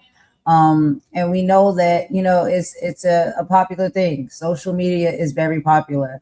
It's not just the youth anymore that are engaged with social media. It is people of all ages. And so these messages can be shared and can get to people if we link up the proper way. We get with the proper platforms and spread it around when these type of things are happening. But we will be getting into some of the economics in just a bit. So we're going to go ahead and play just a bit more of the video, and we'll speak on that as far as the numbers and how a lot of this is really affecting household pockets and wallets. And so let's go ahead and get into that, y'all, and we'll be right back. I will tell you the next time, and you can help me with the technology, because literally it was not for elected officials. Elected officials did not get to talk. This was purely people coming to tell everyone what their struggles were and what the Democratic Party needed to do to earn their vote. But I also want to go back to one thing that we can do as elected officials. I'm going to have a what bills do you think I should file town hall? As a part of that town hall, or actually I call it a listen session, I'm going to tell you how to pass the bill. Most people don't know how to pass the bill, right? And then after that, people have to sell me on what bills they think I should file. And what they're going to learn in this listening session, in this educational session, is that it is hard to pass a bill, especially in red Texas. And if you convince me to file your bill, you are going to be my partner in getting it over the finish line by coming to Austin and testifying, by doing the research, by finding subject matter experts to come and help me to get it over the finish line. And so I say that to say this. The question that you asked at the beginning, Roland, it just makes it seem like it's simple. If you are trying to figure out how to pay your bills, pay for babysitters, pay your rent, or whatever, afford groceries, Roland, you may not even be able to connect that it's some politician doing something somewhere. You're just trying to live. And most people are living, especially under Trump, in a triage world. So we have to do better. And so I'm going to work with you if you'll help me to do that. Yeah. But when I do it in Bell County, I want to invite you. I said, when you do when I do it in Bell County. So here's, okay, I got you. Not a problem. So Omakongo, this is the thing though. What Delano just said. I totally understand. People are trying to live, which is why what we have to do is we have to be connecting the dots for the person who goes, oh, I had no idea. I didn't realize how those things came together, how those things work. And so again, this is where we have to be, because again, we have to make politics accessible and digestible, so people understand that, yeah, whoever's elected, because somebody is going to win, the impact that could very well have on your life, on your benefits, on your economics, on your education, on your health care, on frankly, on your health, on your environment, on your community. Yeah, absolutely. And so often people feel like they don't think about politics because they think that anything that's happening is their fault. Like, it's their fault they're not making money. It's their fault they can't get a job. It's their fault that they don't have the education. And of course, we can talk. Everybody wants to sell things relating to personal responsibility, and people have to, do what they can do. But it's not your fault in your community that your food prices have soared at the highest rate that they have in like almost 10 or 15 years. It's not your fault that your schools are underfunded and your children are sharing books in a school. Like, there are people, it's not your fault that the police don't have the necessary training to be able to engage with you, but they do have the necessary training when they go back to the suburbs. Like, those types of things, you start to feel like everything is on your shoulders. And when we connect those dots and understand that, Representative Jones is having this session where she wants to hear your problems that she can take to her other, politicians who are going to draft legislation, they can connect that dot. It gives people a sense of agency that they can be involved in helping change something in their community. Everything from a pothole to largest legislation affecting immigrants and refugees and the like. And so that's what they don't want, Roland. You talked about this going all the way back to Bush too, right? And his No Child Left Behind, and probably even earlier than that, with Bill Bennett and the like. They stopped teaching civics in school, right? So they don't want people to understand how the process works, that everything that you are engaged in, there's somebody who has the power to say yes or no to that to make your life better. It doesn't mean you're still not responsible for your life and you got to go out and do the best that you can, but there are people actively working to make your life worse. And if there's somebody like a Representative Jones who's ready to fight for you, you need to know who that person is so you can put them in office so you can work together. This is the connecting the dots that we got to do. So we got to take that live stream, from Representative Jones, we got to take these live streams here like you do, chop them up, put them out on the shorts because people want the short content, get people stuff as fast as possible, as quickly as possible, and we can make progress in this. All right, folks, let me get personal for a second. My mom had questions about her Medicare, so she called Chapter, a Medicare advisory company, and she texted me right after saying it's a great benefit. It was easy. A real person walked her through the whole thing, and now. All right, y'all. So give me just a sec, y'all. And the end was just pretty much as it was relevant as based off of individuals who have Medicare. If y'all have not checked that out, there are some great programs out there that can help you stretch, your medical benefits if you are on Medicare further, and make sure you're getting the proper quotes and rates and information when it comes to your healthcare coverage. But yeah, so towards the end of that video there, they just gave a little bit more of insight about what was going on with the economics, and also, to spread the knowledge and the information, how we can utilize social media platforms better. But Imani, I'll let you go ahead and go first, and then I just have a few notes and quotes when it comes to some of the economics, as far as like where we are with the percentage rates and the prices, so people can really fully understand, it is getting difficult for people out here to just even buy groceries. But you can go first. Yeah, I mean, they were talking about how the communities often feel unheard by the mainstream media and political institutions. I like the fact that this Representative Jones describes her future sessions where the residents won't only identify community problems, but also learn she's kind of giving them mini civics lesson on how the legislation is drafted and passed. And that's a good thing. She's telling them, bring your problems to me and we'll see, let's talk about what bills that you want or the majority of you want to put forward.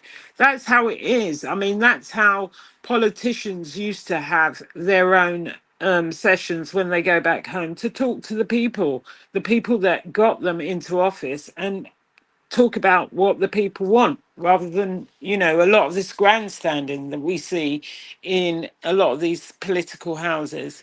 And that's encouraging citizens to become active partners in the process.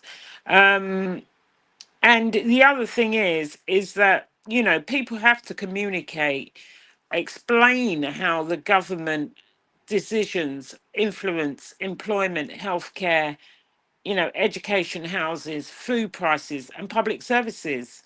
And there is a decline across the board in civics education, not only in the States, but in other countries as well.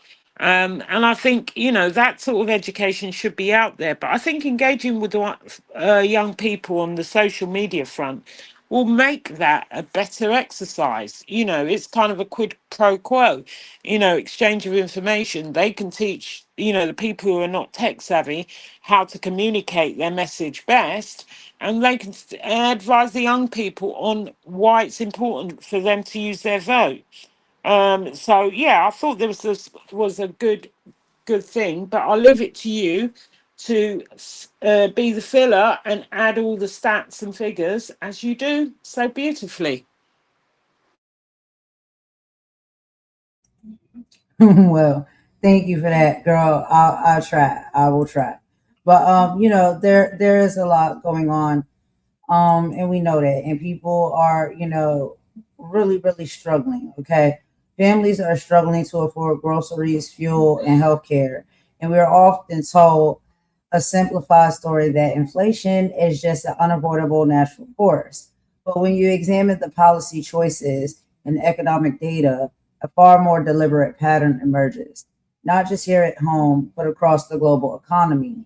We have greedflation and market concentration.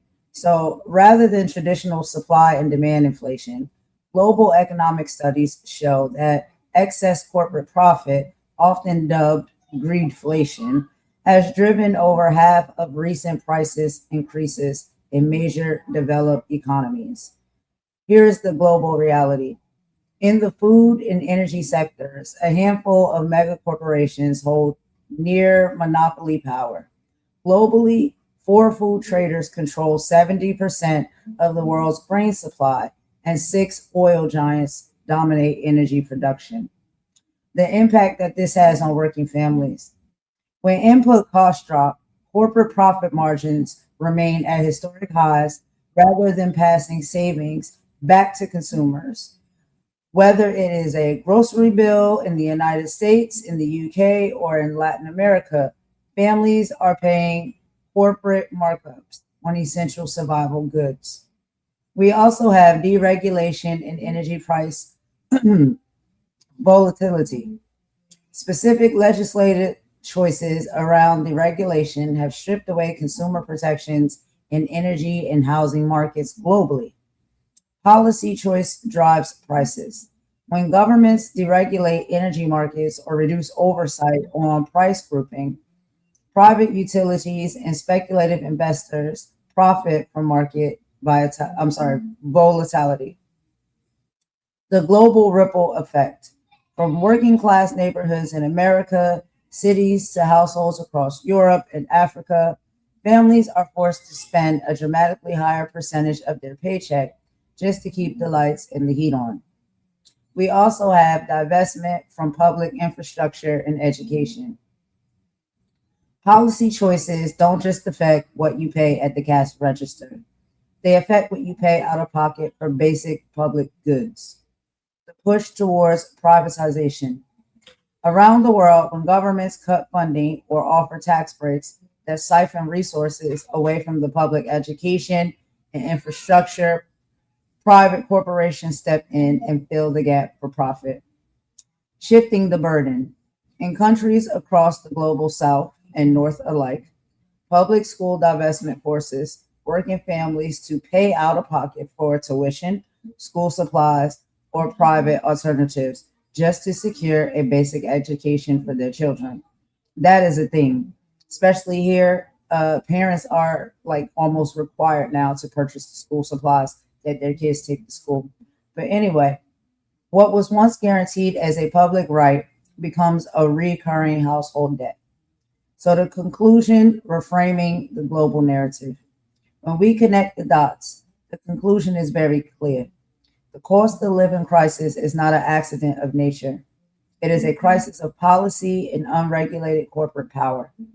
Whether you're looking at a family's budget here in our communities across the globe, working people are absorbing the cost of corporate tax breaks, deregulation, and public divestment.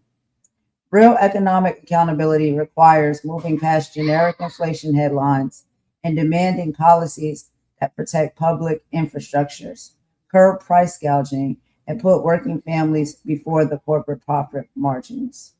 So I just wanted to add that little tidbit on right there. But did you have a few things you wanted to add to that, Imani, before we get into our next topic? And I know we got to move right along because we got to get the people stuff out of here.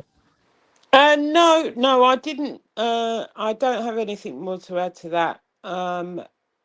We can move on to the next topic. I think is it the FIFA one? And I'll give a little rundown on Todd Blanche is confirmation so that we can get to a couple of the other things, because I think I can give a rundown on why he's not being confirmed rather than us go through the video and do the talking, if that's okay. Of course, that sounds good. No problem. Yeah, because And so, we got a couple of videos to go through, and I think the FIFA and the one about the soldiers is really important. But I can just give a brief after we've done the next topic on why Todd Blanche isn't being confirmed, rather than we go through the video. If that's okay with you, is that okay?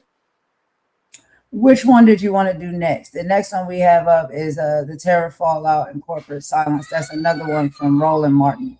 Did you want to do that we one? can leave that one, because that kind of stuff for the tariff was covered in the early one.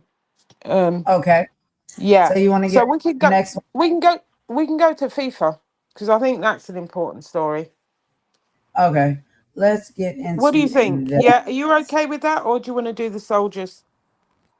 No, it's okay. We can start with the FIFA. Let's do that. Yeah. All right. Give Yeah. me just a sec. Yeah. I'm gonna get everything set up and pulled up here. All right. So the first one is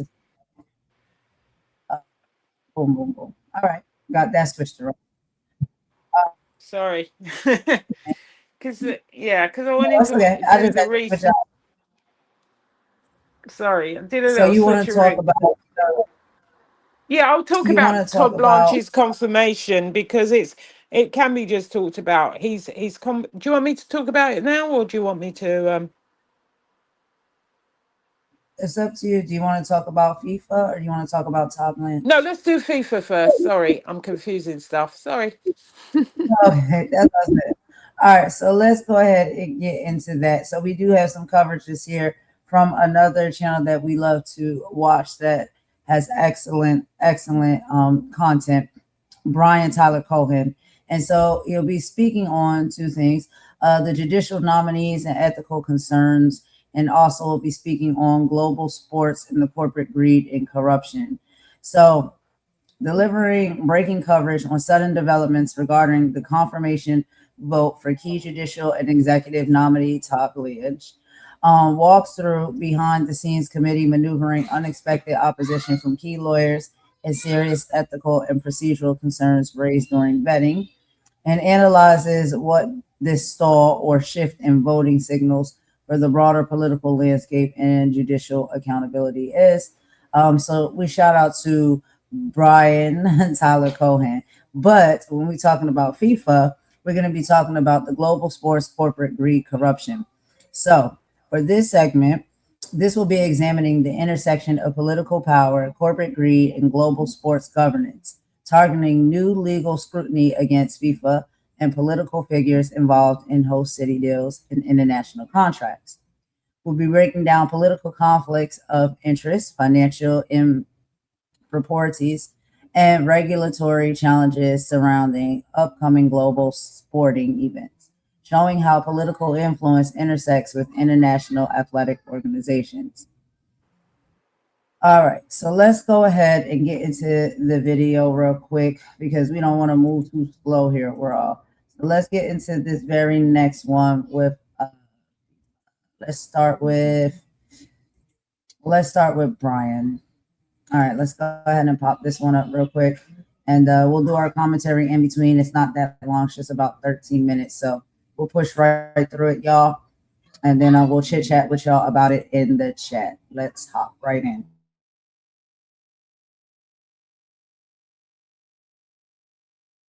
I'm joined now by Congressman Jamie Raskin. Congressman, you have some interesting news here as it relates to something that the entire world watched and got pretty pissed off about, which is Donald Trump's decision to interfere in this latest FIFA World Cup match. So can you explain what this news is? Well, the problem goes a lot deeper than that, Brian. The Department of Justice itself uncovered a sprawling, decades-long pattern of corruption at FIFA, where they identified at least 30 people from 20 different countries involved in soccer who spread around $200 million worth of bribes and payoffs and kickbacks in order to get extremely valuable and lucrative TV rights in their own countries. But all of it was a payola system. These people were convicted in criminal court, and DOJ had secured convictions of several of them.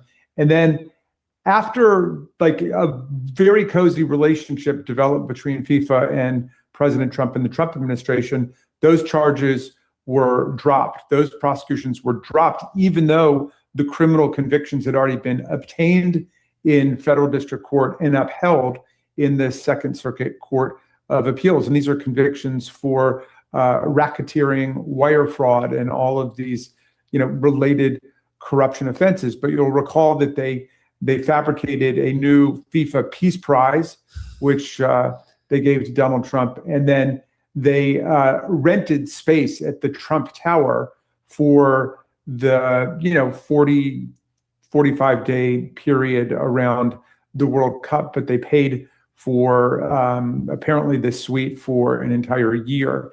And they haven't revealed how much, but it's been estimated by various reporters that could have been as much as $600,000.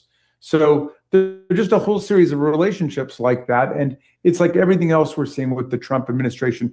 It's just a series of quid pro quos adding up to a huge, unprecedented swamp in Washington. I feel like we are in a position where all of this stuff has been so normalized by virtue of just how prevalent it is in this administration. Can you talk about, if we were back on Earth One, what this would look like in terms of DOJ enforcement? Well, DOJ had brought these prosecutions and obviously saw this as very serious corruption when you've got people from all over the world bribing FIFA in order to obtain these lucrative TV contracts and rights for their country. But instead, the prosecutions are dropped after the convictions are obtained, and everything's extremely cozy between FIFA and its president and our president, Donald Trump. And you're right, it's been normalized. And so it's going to be a contest between them working to normalize quid pro quo corruption, and then each American citizen's sense of what is normal for us, what really is morality, what is the rule of law. And that's the struggle right now, because there's such a barrage of corruption and scandals that a lot of people are getting worn down by it. But we've only got 99 days to go before the November elections, and we think it's important to be blowing the whistle on every one of these episodes of corruption, bribery, and so on. So obviously FIFA has a vested interest in doing whatever it can do to curry favor with the DOJ so that they can do exactly what they did do, which is to abandon these prosecutions. What does it say that it is this easy for an entity like FIFA to figure out how to game Donald Trump? I mean, the FIFA Peace Prize. I mean, it's a joke on one hand, but on the other hand, this is an actual tool where the consequences were in part that a lot of criminals were able to walk free, because that's all it took for FIFA to curry favor with a guy who is just so desperate to have, you know, his ego stroke. You know, it's not just about the past; it's also about the future and the present. Because, anybody who tried to get tickets or paid for tickets to go to the World Cup found out what a racket it was. I mean, the tickets were supposed to top out at something like $1,500 or $1,600, and a lot of them were going for up to $30,000, $33,000, some of them. And so the Department of Justice should be looking out for antitrust violations and consumer ripoffs and predatory pricing, but is instead just the best buds with this private entity. And, you know, everybody, well, not everybody, but most people love soccer. It is the beautiful game. It really is a remarkable, beautiful game. And they've just drenched it in all of the ugliness and sordidness of this corruption. Does it surprise you that an institution as notorious for engaging in corruption like FIFA would find a kindred spirit in the Trump administration? No, I mean, look, President Trump called them up to get Fulleren's red card overturned. The President of the United States interfering in an internal disciplinary process within the soccer game. And, you know, in the same way that the Knicks fans knew that they were going to lose that game where Donald Trump showed up, all of the USA soccer fans knew it was over once Donald Trump decided to put his fingerprints on the enterprise. Nobody needs the President of the United States interfering in American sports in, his ham-fisted way, like a sledgehammer. We know he's good at one thing, which is getting as much money as possible out of the government, out of the taxpayers, and, in various rotten business deals from all over the world, whether we're talking about Saudi Arabia or Qatar or China, you name it. I have to ask, on the heels of this line of questioning, Congressman, is the Trump curse real? And I asked this in the aftermath of him interfering with Balogun's red card, in the aftermath of going to Madison Square Garden, snapping the Knicks win streak. And there's a long history of him going to other games. He went into Josh Harris, who's the Commanders owner, into his box on a day that the Lions were facing off against the Commanders, and the Lions ended up beating the Commanders 44-22. I mean, there's a lot of instances of that. So the question posed to you is the Trump curse real? Well, you pose a tough question. You challenge my rationalism here, because it certainly feels right. My favorite story about superstition is about the physicist Niels Bohr, and some people were over at his house for dinner, and on the way out, a woman spotted a horseshoe above the doorway, and she said, "Niels Bohr, here you are, the greatest physicist of the 20th century, and you've got a horseshoe above your door. I never took you to be the superstitious type." And he said, "Well, no, I'm not superstitious. They say it works whether or not you believe in it." So I think there are enough people, enough sports fans and sports owners around the country who don't want Donald Trump coming anywhere near their teams or their games to suggest there might be something there.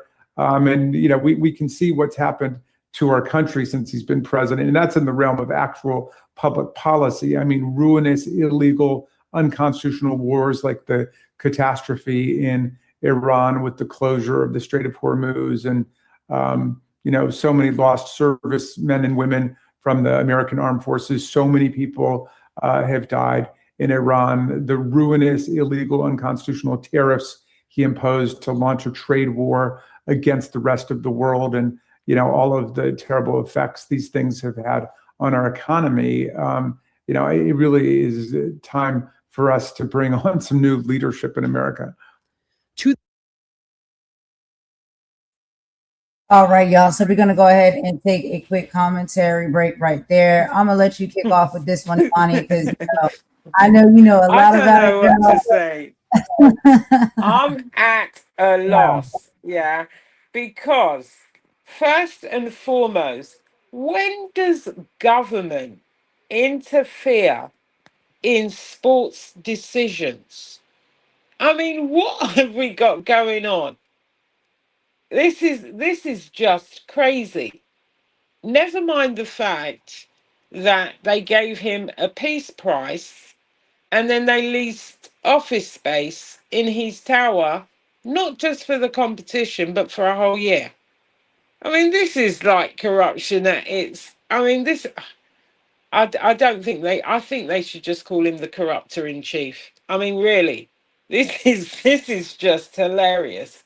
I mean, Seriously. it's not funny, but it's funny to me because FIFA has not been the cleanest organization ever. So teaming up with Mhm. him, I think it's a match made in heaven, uh, because they've got a long history of corruption allegation, and then the fact that the U.S. Justice Department had uncovered international bribery schemes, and all of a sudden those charges went away, and then he's interfering in a red card. I mean, I don't. I am at a loss for words, but I don't know if people know about the fact that there's a new scandal with FIFA, that FIFA are trying to sell shares in a newly formed company, and apparently it's Jared Kushner's brother, who's some sort of negotiator with his investment company, who are looking to buy shares in this new FIFA vehicle. No, there's no corruption, is there? There's the more you talk, the more crap that comes out of this. I mean, it really is unbelievable, Exactly. unbelievable. And the So thing that's is, the there's a whole lot of objections. Sorry, I was just going to say there's a lot of objections. Apparently, UEFA, who are who manage the European football organisation, are looking to Mhm. boycott FIFA competitions if they go through with this, because they say that sport, like football, belongs to the people. It's the people in the stands who buy the tickets who should have a say, not oligarchs, buying shares that will dictate things in the sport, and only for the purpose of making it more lucrative for their shares, for the shareholders. This is mad. Everything is becoming very corrupt, like everything. And we just sit back and we watch. And I guess they feel as though that it's gonna just go over our heads. But a lot of us are catching it and seeing it for what it is. And it's just corporate greed. It's all about money, power, and control to be able to move pieces on the board however they see fit to do so. And some of the people want the money, and so they what can we call it? I mean, in my personal opinion, I just feel as though for the sake of money, people just they sell out when it comes to integrity and it comes to tradition.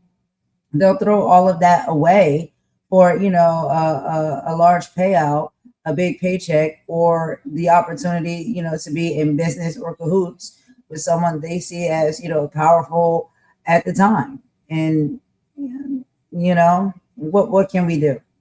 And it's the people who are affected by all of these choices that these greed mongers, that's what I'll call them, greed mongers, do on the upper side. But let's just talk about a few of the things that this really affects and the importance of what we're talking about here. So, political favoritism and pure corruption. Political interference makes no sense. FIFA rules strictly demand political neutrality. Yet FIFA President Gianni Infantino and Donald Trump built a transactional relationship, setting up FIFA offices in the Trump Tower and allowing politicians to directly pressure FIFA into overturning player suspensions. Rules apply to everyone else, but get tossed aside for the powerful. Then we have the corporate greed over integrity. FIFA is actively moving to sell World Cup commercial and broadcasting rights to private equity firms, including Joshua Kushner's Thrive Capital, selling off a global public sport to private billionaires for personal profit. That isn't governance, it's corporate plunder. The injustice to fans and the local community. It isn't fair to everyday fans. By introducing predatory dynamic pricing algorithms, FIFA jacked ticket prices into the thousands. Working class fans who built the culture of the global soccer are completely priced out so wealthy elites can sit in luxury boxes. Host cities get robbed. Local taxpayers foot a massive bill, spending hundreds and millions on stadium security, transit, and upgrades, while FIFA demands total tax exemption and walks away with billions in profit. Everyday people absorb the public costs while corrupt executives hoard the private gain.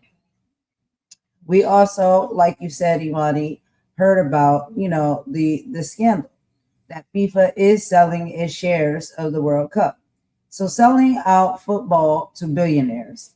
FIFA's president, Gianni Infantino, announced a controversial plan to create a subsidiary called FIFA Forward Enterprise, FFE, and sell a 20% stake, shares valued at $4.2 billion, to private equity investors. The nepotism and Trump connection. The lead investor negotiating to buy this private stake is Thrive Capital, led by Joshua Kushner, the brother of Donald Trump's son in law, Jared Kushner. Are we surprised? Critics call this a direct financial kickback scheme connecting FIFA directly to the Trump family network. Why is it corrupt, unfair, and makes no sense? Flipping public culture into private profit. The World Cup is a global cultural heritage, not a corporate asset to be auctioned off on Wall Street. UEFA called it an attempt to sell the soul of football and even disgraced former boss Sepp Blatter,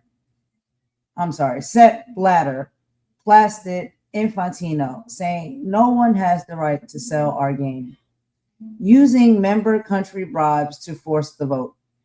To force this proposal through, Infantino offer each of FIFA's 211 member association an instant $20 million to $40 million payout if they vote yes for Donald Trump by September 19th.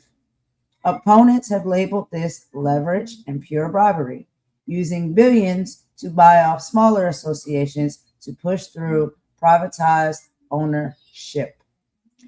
So, y'all, we see the wicked ways these people move and operate, and they say that money is power, but all power ain't good power. Imani? Yeah, the other central argument that that people like the UEFA have and Sepp Blatter is that private investors will expect increasing financial returns. So they suggest that would encourage FIFA to organise larger tournaments more frequently in order to maximise the commercial income. And it will create tension with the domestic leagues, the continental competitions, and the player welfare because the international football calendar is already congested and long established competitions, including national leagues and domestic cup tournaments, could come under pressure because if FIFA continues to expand its events. This is ridiculous. It really is.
Sorry about that, y'all. Oh my God. Sorry for the technical difficulties. My mic went out. Oh, Lordy, Lordy. All right. We are back, y'all. I really apologize. Okay. So we're going to go ahead and just hit off the rest of this video real quick, y'all, because we got to power through the rest of this so we can get y'all out of here on time. But we will be right back. Let's play a little bit more of this and then we'll be moving on to our next topic. That end, you know, it's increasingly difficult for Trump and Republicans to run any legitimate campaign on any platform because their platform is so aggressively unpopular. I mean, this is what it looks like with full, unbridled, unapologetic Republican governance. There are no Democrats in control of the House, the Senate, or the White House, and yet we're in a situation where costs have gone higher, not down, where healthcare is less accessible, not more, where food assistance has been gutted, where gas prices are rising, where inflation is up since Joe Biden left office, where we're engaged in a brand new foreign war in the Middle East, and the Epstein files haven't been released. So what do you run on when that is your platform, which raises the obvious point that Republicans and led by Trump are trying to rig the rules of the game in their favor by trying to pass the Save America Act. So in your estimation, is there any realistic possibility that the Save America Act can advance? And is there an appetite from Republicans to do so? Well, first of all, the elections are not that far away. They're just over 3 months away. And, you know, everybody at least used to believe in Congress, in the states, and in the courts. You would never make fundamental changes in an election system 3 months before the elections start. I mean, early voting is not far away in some of the states, maybe, 2 months away, 7 or 8 weeks, something like that. But it does go to show your original point, Brian, which is they've got nothing else to run on. I mean, foreign policy is a complete debacle. Economic policy is a debacle. Inflation is sky high.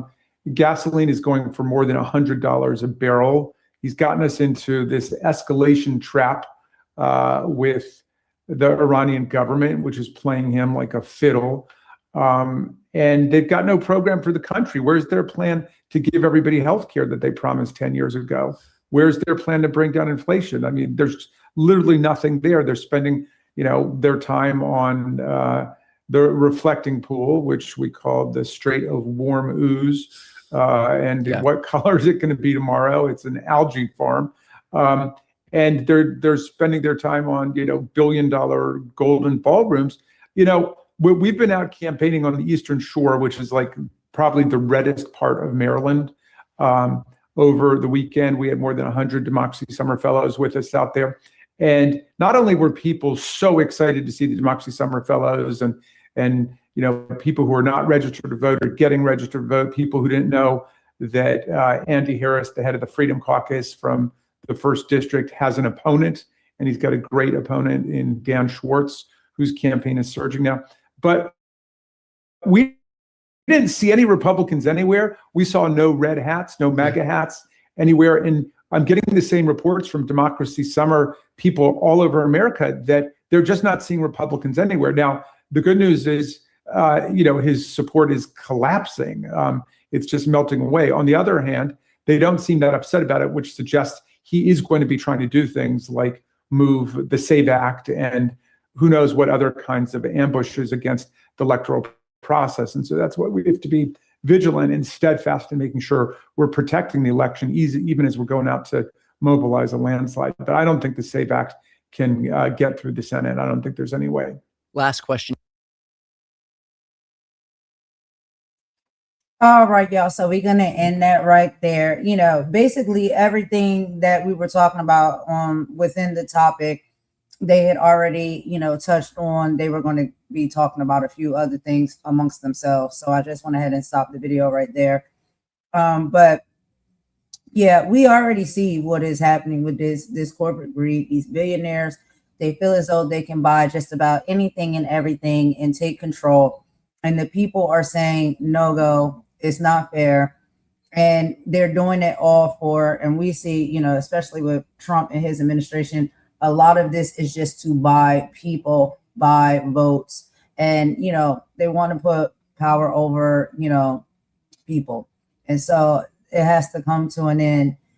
And everybody is feeling the weight of that. But do you have any final thoughts on this topic, Imani, before we go ahead and pop into our last one? No. I was just going to just give a brief update once, just on the fact that Todd Blanche's confirmation has been cancelled. The confirmation vote for Attorney General. Can I give an update on that one? Yes, that's really important. Let's go ahead and touch on that for a little bit. Yeah, I basically we're not going to show a video on this because we're running short on time. But basically, Todd Blanche, who is the acting Attorney General, the confirmation hearing and vote has been postponed because that presents a big setback for the administration. Senator John Cornyn is expressing concerns that a settlement agreement involving President Trump has not been sufficiently clarified in writing.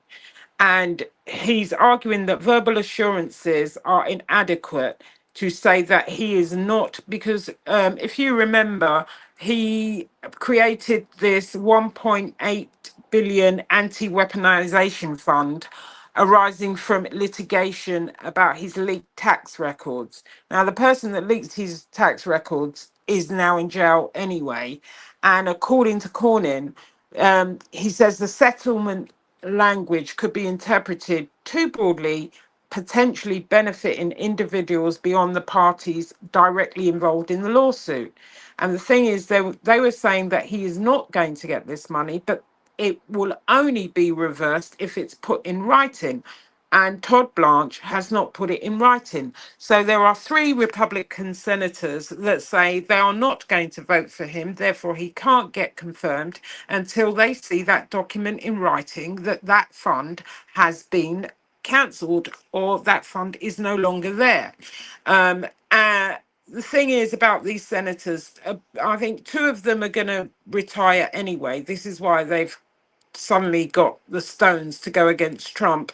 And Senator Cornyn has lost his job because he ran against, who was it? What's that guy's name? The governor of Texas. Basically, Trump backed his opposition in the Republican Party, who won. What's his name in Texas? Ken Paxton. So Ken Paxton won the nomination. So he's very upset anyway.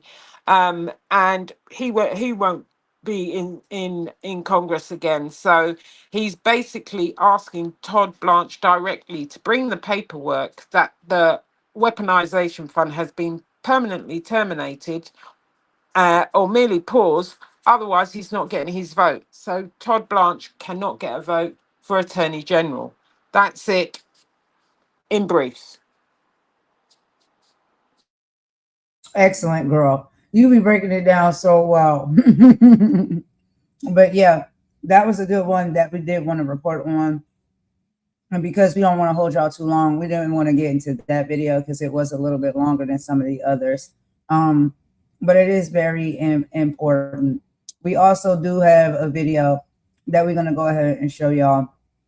I don't know if y'all seen or heard, but when it comes to the Nolan Wells case, pretty interestingly enough, Officer Tatum did sit down and do an interview.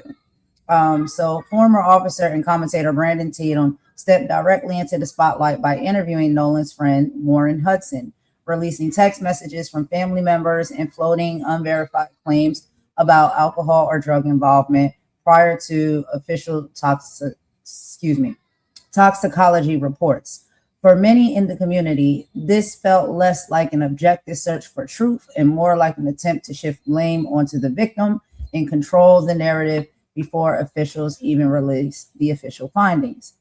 Now, we're going to go ahead and play a video from Reese Waters, y'all. And y'all know Reese Waters is an excellent content creator here on YouTube. If y'all have not checked out his channel, you really should. He also was, a stand-up comedian. So he meshes the two, comedy and covering a lot of political and serious things with a beautiful mix. So independent commentators like himself break down the absurdity of the situation. using sharp humor to highlight how the while the internet is sleuthing, conflicting story drops, and YouTube investigations have gotten the best of the people.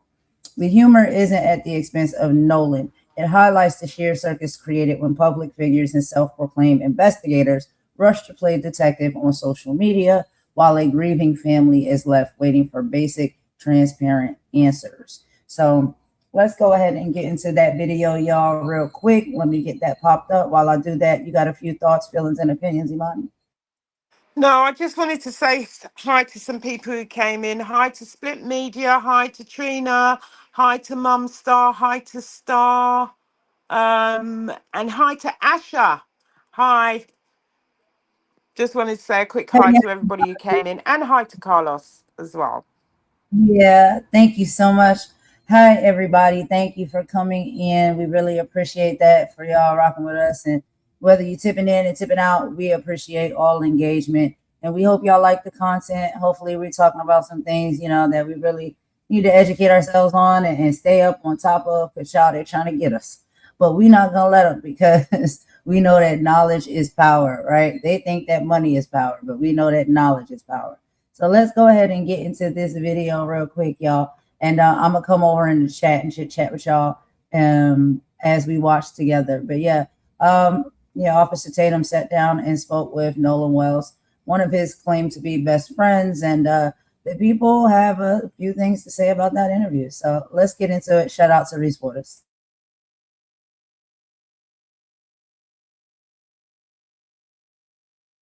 Warren finally speaks. Blame for Nolan's death. Nolan is a best friend and a brother. A sit down with Brandon Tatum.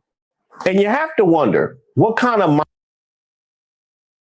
mind looks at this particular case and says to himself, let me go further to absolve those that have already been granted de facto innocence.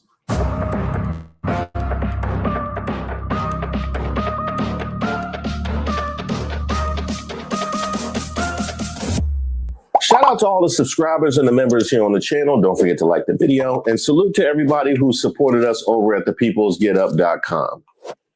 My name is Reese Waters, and I'm troubled. He often told us that one day he wanted to have 3 daughters that he would name Sophia, Charlotte, and Olivia. He had a deep love for the Lord and an unwavering faith that was evident in the way he lived his life. Lastly, I ask that each of you keep Nolan's memory alive. Hold him close in your hearts. Share his stories and never stop saying his name. As long as we continue to remember him, his light will continue to shine through us all. Nolan, we love you. We'll continue to fight for you. Yes. And until we meet again, and thank you all for coming. Thank you. You want to be the best. So I poured all my knowledge into you that I could by taking you to the gym to work out, taking you to the beach to do drills in the sand, teaching you how to watch film, how to study your opponent's strengths and weaknesses. And you carried these teachings all the way through high school and had an amazing run. Also during that time, you made a lot of friends. You helped a lot of people, and you became well liked by many. It really warmed me and your mother's heart when we would get a phone call or an email from a teacher talking about something that you did for a fellow student. All the teachers love Nolan. And today it just shows us how much he meant to the community, to the country, and to the world. And if the story of Nolan Wells wasn't troubling enough, the way that it's been reported, well, that certainly magnifies those troubles now, doesn't it? This Nolan Wells story is eating me up. And so we're going to look at this from a media literacy standpoint, because I saw some really concerning reporting today where a law enforcement official was essentially blaming Nolan for his own death. Nolan Wells was on a boat. He left from a private dock area in the Ocean Springs area and proceeded with his friends to Horn Island. Wells was visiting the barrier island 10 miles from the Gulf Coast, boating with friends, last seen about 3 p.m. Saturday. They left and went back without Nolan. From what we understand, he chose to stay there. And so I know that the word gaslighting is used and not always in the right way, but this is 10 miles off the coast on a barrier island with his friends who came back. He didn't. They had his phone. They're saying that he chose to stay. Was he supposed to swim? He had no way to call him. They left him for dead. But you have a law enforcement official saying, from what they understand, he chose to stay. He's not saying, from what we've been able to determine, what we've been able to confirm and verify, he's saying from what we understand. He understands that because that's what they were told. Why is he repeating what they were told from the friends who left this man to die? Why is he repeating that on national television? Then why is a news organization that has multiple layers of producers, as well as a legal and standards department, allowing this to be broadcast without pushing back? I didn't even hear the word suspicious in the piece. And I am a Black mother who is at my wit's end with how this country continues to gaslight us and then expects us to stay silent. Because this is not normal. The reporter can only push back so much. So this is not about the reporter. It's about the organizations that handpick the Black faces that then go out and report these stories that are gaslighting to the American public. This is problematic. So this is how I can help by speaking up to say, hey, let's look at this critically. Let's look through a media literacy standpoint. Let's look at the information that's being presented. Let's consider why it's being presented this way, who it's coming from, what's being left out, what questions are not being answered, what questions aren't being asked. This is not okay. This is not how this story should be being reported out. This is the impact of seeing Black and brown journalists systemically laid off, fired, not renewed. Please tag some of your favorite independent journalists below, especially independent Black and brown journalists. And share this video. I'm Janae Norman. I used to do the news. Now I just report the facts and uncomfortable truths. Nolan Wells deserves justice and not to be blamed in the mainstream media for his own death. But the one thing that gives me a little bit of pause, that gives me just the tiniest bit of hope, is that this blatant double standard, this clear dark of media literacy is being seen from both sides. Nolan Wells drowned. Why are people so quick to blame his friends? His white friends left him alone on an island 12 miles off the coast without his phone. The sheriff said he chose to stay. It's a tragedy, not a crime. They left and went back without Nolan. From what we understand, he chose to stay there. Yeah, that's called shifting blame onto the victim. Come on, the sheriff investigated. Before the autopsy results came back, and there's a viral video of a heated argument on the island that day that authorities are now actively investigating. People argue at parties all the time.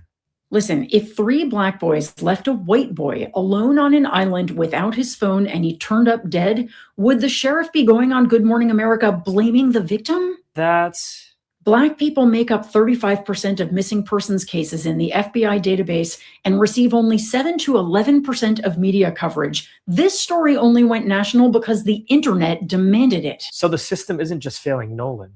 It's working exactly as designed. Say his name. Nolan Xavier Wells. Nolan Xavier Wells.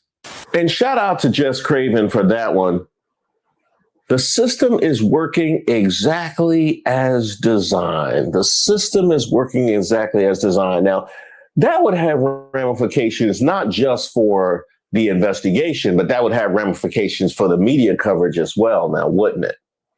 Because how else could you explain this? Warren finally speaks. Blame for Nolan's death. Nolan is a best friend and a brother. A sit down with Brandon Tatum. And you have to wonder, what kind of mind looks at this particular case and says to himself, let me go further to absolve those that have already been granted de facto innocence. Hey, Officer Hayden, good to see you. You too. Fine day. Perfect for the river. These buttered biscuits are something else. So good. I didn't see that coming. I didn't see that coming, but I saw he went straight for those biscuits, though. He most certainly did. Brandon Tatum always does. Nolan, I could describe Nolan in a million ways. I mean, Nolan was not just a best friend of me, but he was a brother. I grew up through elementary, middle school, high school, and even our freshman year of college. You know, we talked on the phone all the time. We were really close friends. And I mean, Nolan was like a brother to me. And Nolan lit up every room he walked in. He always had a smile on his face. He always had something good to say. I've never seen Nolan get in an argument with somebody and say bad things about someone. You know, there's a lot of people that talk crap nowadays, and Nolan was never that person. Sweetest soul ever. And I mean, I had a great relationship with Nolan. I've never got in an argument with Nolan. We were super close, and I've never said or will ever have anything bad to say about Nolan Wells. Yeah, and you guys, you said you kind of grew up together. Mm-hmm. Did you know his mom, or how was that? Because I saw in the media where it appears that she may have said, at least I saw in part, that she said as if she didn't know any of you guys. Right. Well, Nolan a lot of the times was at like my house and at my buddy's house. We never went to Nolan's house and hung out. That's interesting. That was your gotcha question. That the mom said she didn't know them. And what did he say? Oh, she's right. She's right. But I'm supposed to understand that they're best friends, though, right? That's the level that he's operating at. That is 1,000% the level that he's operating at. You and your friends were just out there celebrating the 4th, right? Nothing unusual happened? Yeah, that's right. He was my best friend, man. We were always together. You were close. Did you ever visit his house? No, never. I never met his parents either. I see. What about his family? He never mentioned them. Man, I look at the news and I think to myself, yeah, these high prices are here to stay.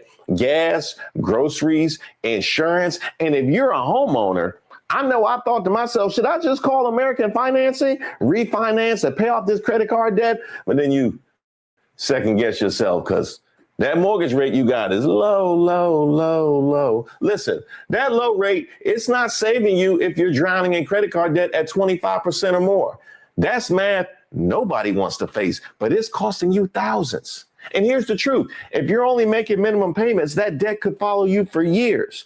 That's why people are calling American Financing, because they're saving customers an average of $800 a month by using their equity to finally break free from credit card debt. You owe it to your family to see what's possible. No upfront fees, no pressure. It costs you nothing to find out what you could save. So eventually, Javon sends me her number. Who is her? That's Miss Christine. Miss Christine is Nolan's mom. Nolan's mom. Yeah. And I walked down to the dock because, I mean, there was a lot of people at Ava's. Not a lot, but, you know, there was probably 15 of our friends there. And I was just like, walked down to the dock with a couple of my buddies, and I got on the phone. I called Miss Christine, called her the first time. She didn't answer. I called her a second time, and I got on the phone with her, and I asked her if she had heard from Nolan. She said no. And I said, all right, well, don't freak out. I'm going to call the Coast Guard. And this was at about 11 o'clock. Nolan's best friend says the moment nobody could account for Nolan, he started making calls. After speaking with Nolan's mother and confirming she hadn't heard from him, he says he contacted the Coast Guard. Brandon Tatum, would that be this call right here? Detail assistance, Vicky speaking. How can I help you? Hey, we're at the west tip of Horn, and our bilge pump stopped working. We're sinking. Can y'all please come? We have a membership. All right, of course. How far is the water coming up, sir? Can you give me a description? Ankles? Audio call from Nolan Wells' friend. Nolan arrived at Horn Island on the same boat with the same group that morning. Later that day, the boat took on water, this time without him, and his friend sounds panicked, struggling to answer dispatcher's questions. We're sinking. Can you all please come? That from Lee Merritt. You know, the kinds of people that you have made a point to cast aspersions at during this whole investigation, Brandon Tatum, but I don't want to get ahead of myself. I will challenge Lee Merritt. He don't really sound that panicked to me. I don't know about y'all. He don't really. That didn't sound life or death. But you know what? I haven't been in that situation. There have been a ton of reports about muffled sounds and phrases that can be heard in the background. I'm just going to leave that for the linguistic experts, of which Brandon Tatum is not. Quit making black people use words that we never used in the history of black humanity. No one uses ghost. If y'all said some hood words, they'd have had it all figured out. Why y'all playing with them like that? Don't do my people like that, all right? Nobody used silhouette, and nobody used gosh, whatever that word is. Internalized self-hate for his people manifests as an unconscious and conscious adoption of white people's racist belief system against blacks. This led him to view his own people through a negative lens while seeking validation from white people. Oh, Brandon Tatum, you mean? Huh. I wonder why she would come to that conclusion. Maybe because he has not seen a case involving black folk where he has not made them at fault. Not one time. Whack. And certainly the authorities have de facto weighed in by virtue of slow walking this investigation, which we know would not be the case if the shoe were on the other foot. But somehow he feels like his voice is necessary to reinforce an already existing double standard. So recently, Brandon. All right, y'all. So we're going to stop right there for a quick commentary break. Imani, I'll let you go first on this one, girl, because I know you had a lot of feelings and opinions on this. I'll give some of mine after you're finished. I'm confused. I'm really confused. And the reason why I'm confused is this guy said he grew up with him. Did he say from kindergarten? Did he say? From a very young age. He's known. Right. Nolan. What I heard is these young men were friends during Sandlot age. And if anybody has seen like the movie Sandlot, those kids were very young. So they're like, 5, 6, 7, something like that. Yeah. From the sandbox, basically. Those ages. Yeah, together. Yeah. That's what. Mm-hmm. So he's known him since they were in the sandbox. Yeah. So that's very young. And yet he doesn't know his mother. I thought these were friends that had been friends for a long time. I know I've got friends that I've known from the sandbox, and they certainly knew my mother. I'm not getting it because it's not making sense. He didn't know his mother, and she didn't know him. This is weird. That's the first thing that I noticed. I don't know about you. I mean, that's where I'm confused. I thought these were kids he'd known from young, and they were known to the parents, but he didn't know the parents and never been to his house. I'm not saying you necessarily go to all your friends' houses, but it was the story was as such that they knew each other from, very young children, and the parents knew each other, allegedly. That's why I'm confused now. I'm very confused. And this is why he said he was his best friend. Right. But let me tell you something straight up like this, okay? It don't matter what the race of my friend is. My friend could be black. My friend could be Caucasian. My friend could be Spanish. My friend could be Asian. My friend could be any of the races under the sun. One of the things that I know that I'm going to tell you is that if they're my friend, especially from that young of age, there is no way that my parents and my household doesn't know them and they haven't been in it. And there's no way that I probably haven't been in theirs, right?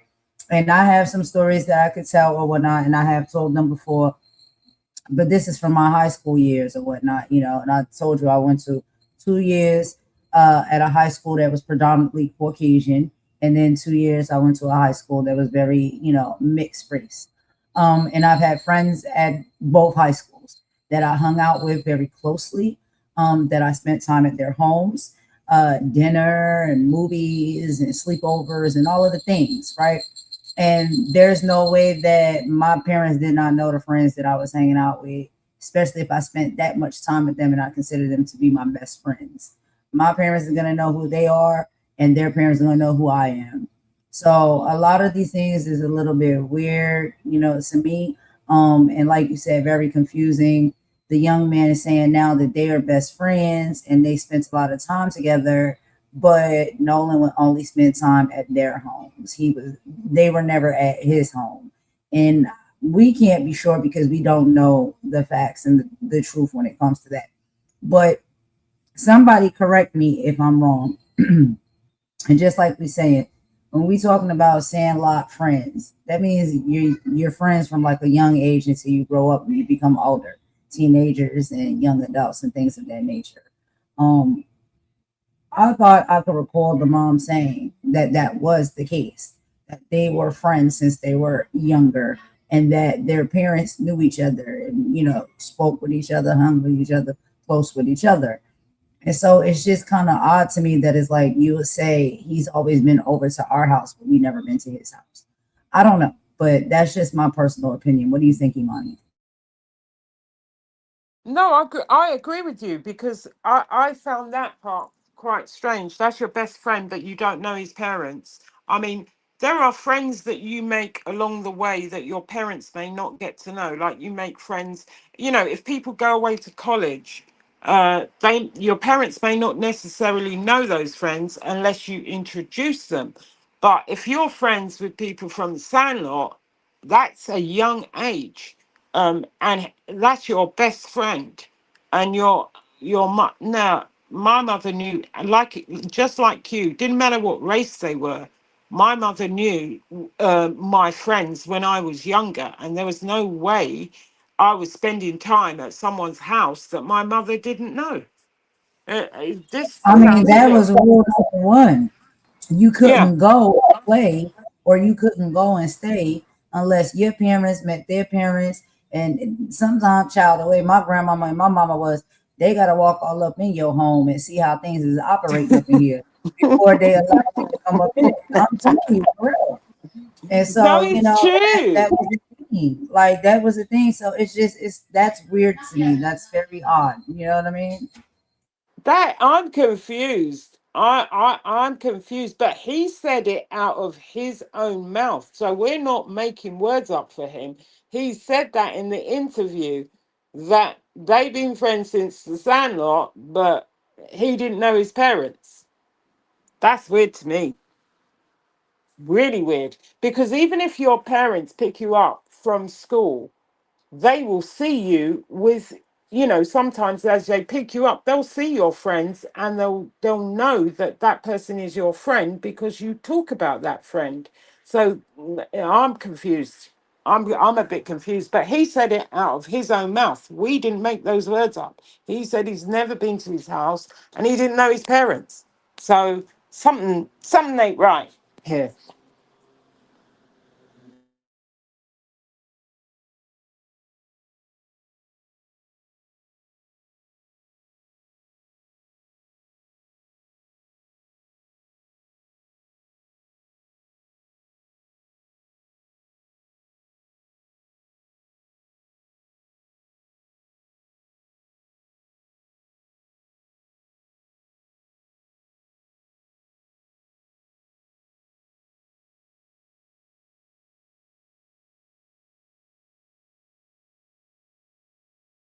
Tatum has chosen to post me on his story and call me a nappy-headed fool. Hold on, I have evidence. Here we go. This was his statement on his story. She sounds really stupid or whatever it says, right? Now, in my original video that I made to him, I pointed out a question that why are you not speaking on the white issues that is going on if you love white people so much? If you love white people and if you don't like your own people, why do you talk about us? Why do you post us on your page? You should be talking about the trauma and the pain that is going on between the white community. Why are the men so obsessed with little children? Can you talk about that? Since you don't want to be black, you don't like us, you don't like the women, why do you post us? Talk about what white people are going through. Oh, very well said, sister. And I can answer that question. The reason why he feels the need to post us, despite what we already know the stance is going to be regarding us, no matter what side of a case we end up on. The favorite one for me would be when he had on the Karen that got confused and was in the brother's house, was just in his yard. And he was the wrong one for wondering why there was a strange white lady in his yard.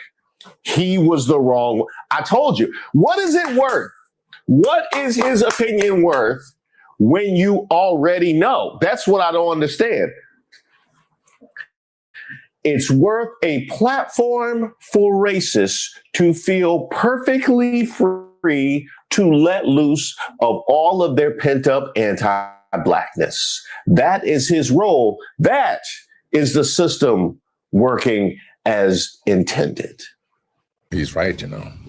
Wish someone told me living this life would be lonely. Secret Service Sam here with a message about people like Officer Tatum, the Hodge twins, black men who make money off white fragility.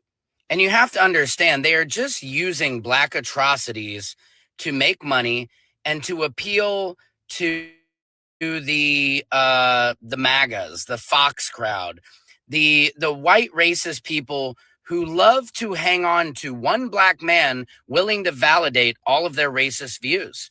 And that is exactly what Officer Tatum does.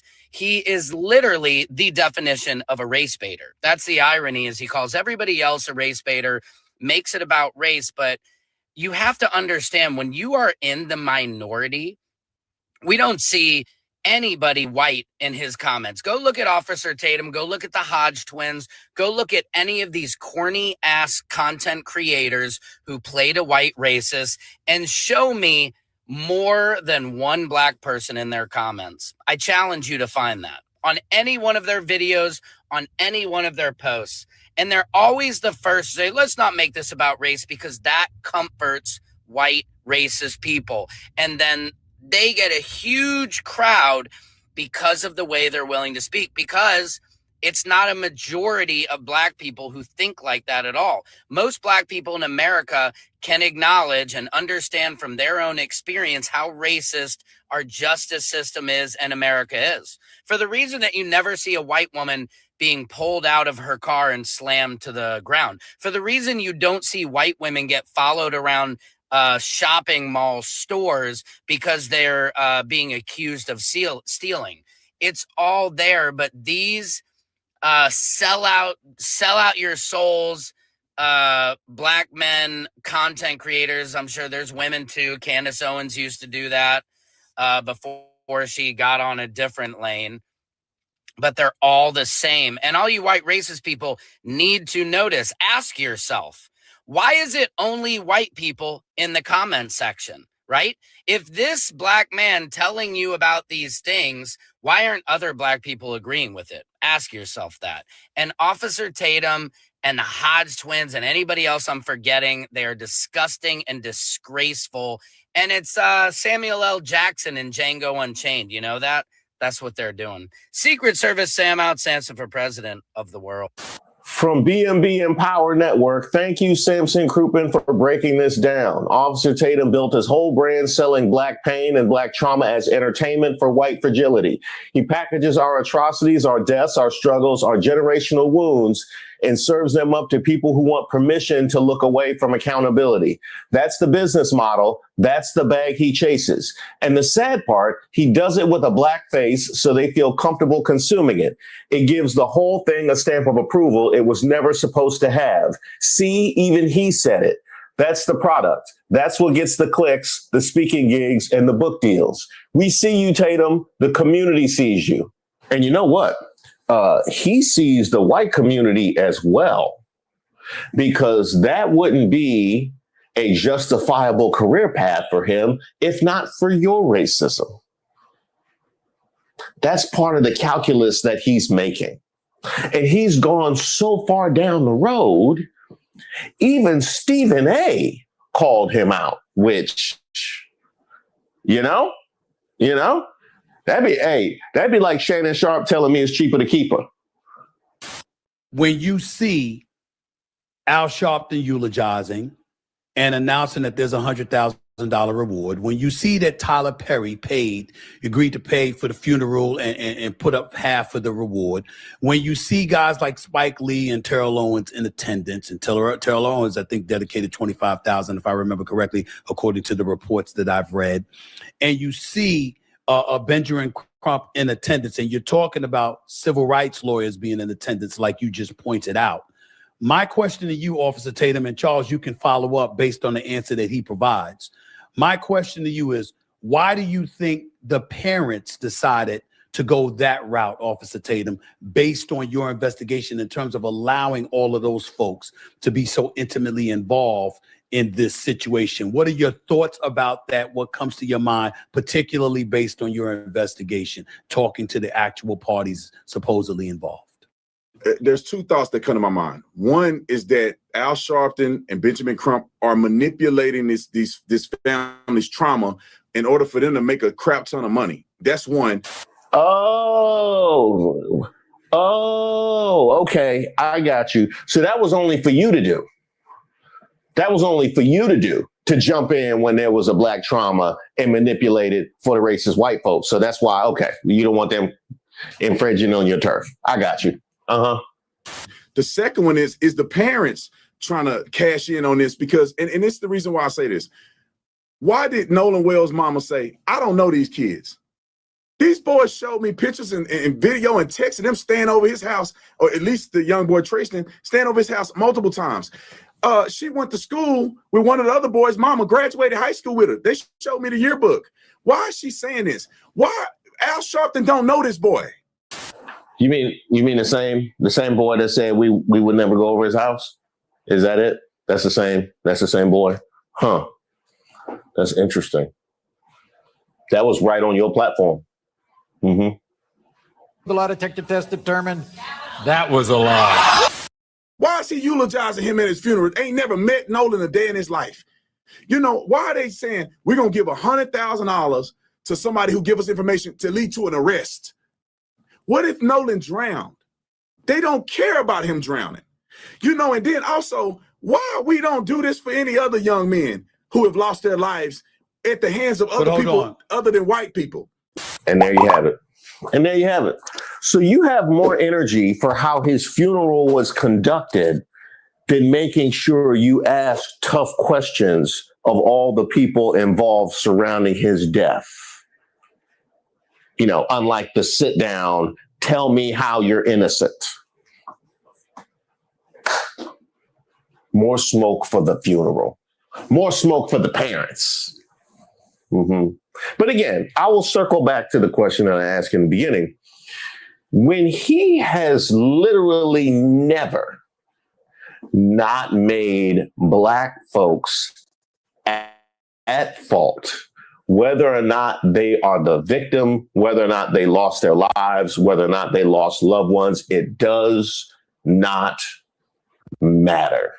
We have seen how the kids have handled themselves. We've seen how the kids' parents have handled themselves. Zero smoke. None. We're talking about Nolan's family and the funeral. What is his opinion worth? His platform is essentially a fly trap for bottom feeder racists. And we can all see you. Let's not do that. Hold on, Charles, I'm going to give you the floor, Charles. Charles, I'm going to give you the floor in a second. But Officer Tatum, it's one thing I want to make sure that I give you an opportunity to clarify, because it's one thing to feel what you feel about Benjamin Crump, Reverend Al Sharpton, etc. It's another thing entirely to lump the parents who just lost their child. But I know it's talking about they're trying to profit. I know it's it's sensitive. You sure you want to Stephen A. say that? Is what I'm saying. No, you sure you want to say that? Let me be clear about this. You asked me what my thoughts were. I didn't say that Yes, that was I did. facts. I just said these are my thoughts based on a few factors, right? Okay. It ain't no reason for Al Sharpton to be doing that boy's eulogy when Al never knew him. That's not even your call or your business But to make. what I'm saying is that if I die, my daddy, if I die, that's you. Respect the choices that family made. Let him speak. If I get killed, that family had a choice. Why? And who is that? Why is that? They don't have to answer to you. That's not. They even don't. But I have an opinion. That's that family. Okay. I don't even understand why that family chose to eulogize their fallen son. What is any of your business to have any commentary about? Well, you can't tell me that because it don't seem normal. It don't seem normal to me. Anyone they wanted to. It don't seem normal. It don't seem normal to me for a man that don't even preach sermons to do a eulogy for a boy that he didn't know. What's that? To have a funeral where anybody black would bother to show up and speak, would think fondly of you? It wouldn't seem normal to you. That checks.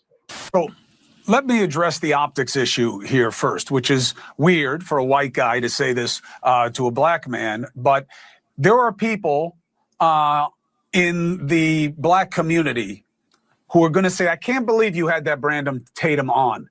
He's not a real black guy. He attacks the black cause. It doesn't matter that he's black. He's worse than a white racist. What do you make of that allegation? And why do you think it's out there? Well, Chris, thank you so much. And I'll say this, man, we're all Americans at the end of the day. So I don't take any offense of you using your freedom of speech and your commentary to come up with these things or make your point. I think it's laughable. I mean, for somebody to say, I don't like the black community because I'm willing to find both sides of the story to get to what happened to Nolan Wells. I mean, people should be ashamed of themselves for even framing me like that. But the problem is many people want this country to stay divided. They want us to stay in a sense of fight or flight mode, and that racism is the main focus, and that's the main contributor to black success or failure in this country. And it's just not the case. Most people are not worried about race. I'm sure you and I couldn't care less what color somebody's skin is. Are you a good person or are you not a good person? And some things that I found out after going to Mississippi and talking to a whole slew of people is that in this situation, it does not appear that race was a factor. A young man lost his life, and I think that's what we need to focus on, and we need to focus on finding out how he lost his life. Ah, that's right. Both sides of the story. Now, that's interesting because the police officers have had to be pressed by this story going viral to even fully investigate Nolan's side of things. Their side has been made quite clear. Connections to the judiciary, etc. Their side has been made quite clear. But you feel the need to explore both sides. So clearly that doesn't have to do with the accused or the defense. Clearly that doesn't have to do with guilt or innocence. That just has to do with white and black now, doesn't it? We want to make sure we explore that side, no matter what the facts are. And to your point, Chris Cuomo, let the comments do the talking. I'm about to let the dragon out. Y'all really gonna make me unleash the dragon. I know you don't really want to unleash the dragon. Twitter if you hear me say yeah. TikTok if you hear me say yeah. Y'all really gonna make me unleash the dragon. I know you don't really want to unleash the dragon. Facebook if you hear me say yeah. Everybody if you hear me say yeah. So what's the dragon? What's the dragon? It's when you come and got the whole crowd laughing. You posted a take and the app starts flashing. Now everybody's screenshot capturing. Now, one of the things that Stephen A. Smith said to Brandon Tatum was making sure that he was being intentional when he attacked Nolan Wells' family that had just lost their son. And he pivoted to attacking the Benjamin Crumps of the world. But I guess that was only temporary, huh? Breaking. Newly shared text messages show Nolan Wells' mother caught lying about not having any parents reach out to her regarding her missing son. Warren Hudson's stepmom, Ashley Cole, exclusively shares new text message revealing she reached out to Nolan's mother prior to Nolan's mother claiming nobody reached out. Nolan's mother later corrected herself on CNN. It's All right, y'all. So we're gonna stop it right there for a quick commentary break. What information? What information we just received? And I don't know if y'all watched that interview. If you didn't watch the entire interview, I suggest that you go and do so. Yeah, it was, I don't know. It was like 50-50. I think, but before I get into my thoughts and feelings, what do you think about this, Imani? Did you see the interview? What do you think about, and what What do you you think mean about the interview with Stephen A. Smith? No, I didn't. I didn't see the no, interview. not the interview. No, not the interview with Stephen A. Smith. The interview with Officer Tatum and Nolan Wells' friend. What did you think about that? Oh, I haven't seen. I haven't seen the interview. I've got to go and watch the whole Okay. interview. Actually, Okay. um, Yeah. my point is, I from what I've heard, and I am going to go and watch the whole interview now.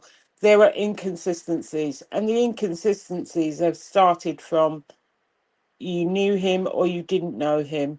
It sounds to me like I don't know. I'll have to watch the interview there first before I make a comment. Um, and I'm definitely going to watch it first, and then we can talk about it because I haven't seen the interview. Yeah. I watched it, Yes. just because when I seen, this video and I was like, oh, well, he did an interview with the young man. Let me go watch it. So I watched a little bit of it. And like I said, some of the clips and stuff or whatnot that he included in here are, the things that stood out to me as well when I watched the interview. It's a lot of things that's just not adding up. It was a bit weird. But overall, what do you think about like Officer Tatum? What do you think he's trying to get at as far as that interview and what he's trying to like basically say to the public when it comes to I this think case? Officer Tatum is being Officer Tatum. He's being unhelpful. I mean, the things he's pointing out, trying to do gotchas on the parents, are totally insensitive, unnecessary, and quite disgusting, to be quite honest with you. Why are you trying to get gotcha moments with the parents? Why does it matter who eulogized his funeral? This happens a lot of the time when there are high profile, unalivings. What does it matter who eulogized at his funeral? What is that? Why is that a focus? I just think he's very unhelpful. He's not, you know, like I said, good for him to get that interview because I think there's more gotcha moments in the interview, so I hear, than there are, and inconsistencies than there are for what he wants to talk about, say the mother and stuff. How's she supposed to remember at a time of high tragedy who's contacted her and who hasn't? She probably forgot, you know? It's ridiculous. Right. And it's Um, unhelpful. His interview is helpful apparently because of the inconsistencies that were said. But I don't think he's helpful at all. I don't think he's helpful to um, our community, the black community. I don't think he's helpful at all.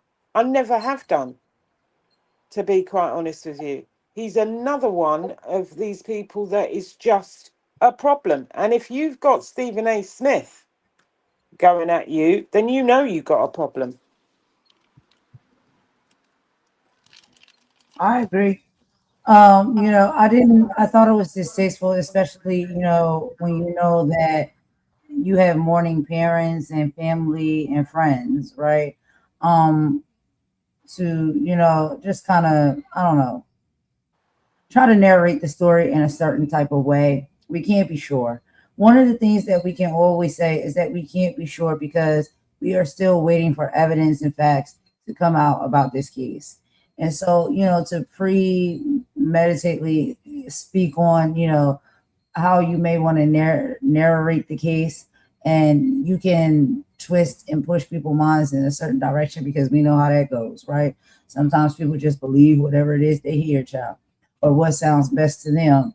That is what is probably leading to a lot of the confusion around a lot of cases, I think, in general, right? Because we do have individuals like this that want to do interviews and have conversations and form a narrative to be one way when we can't be sure if it's that way or not.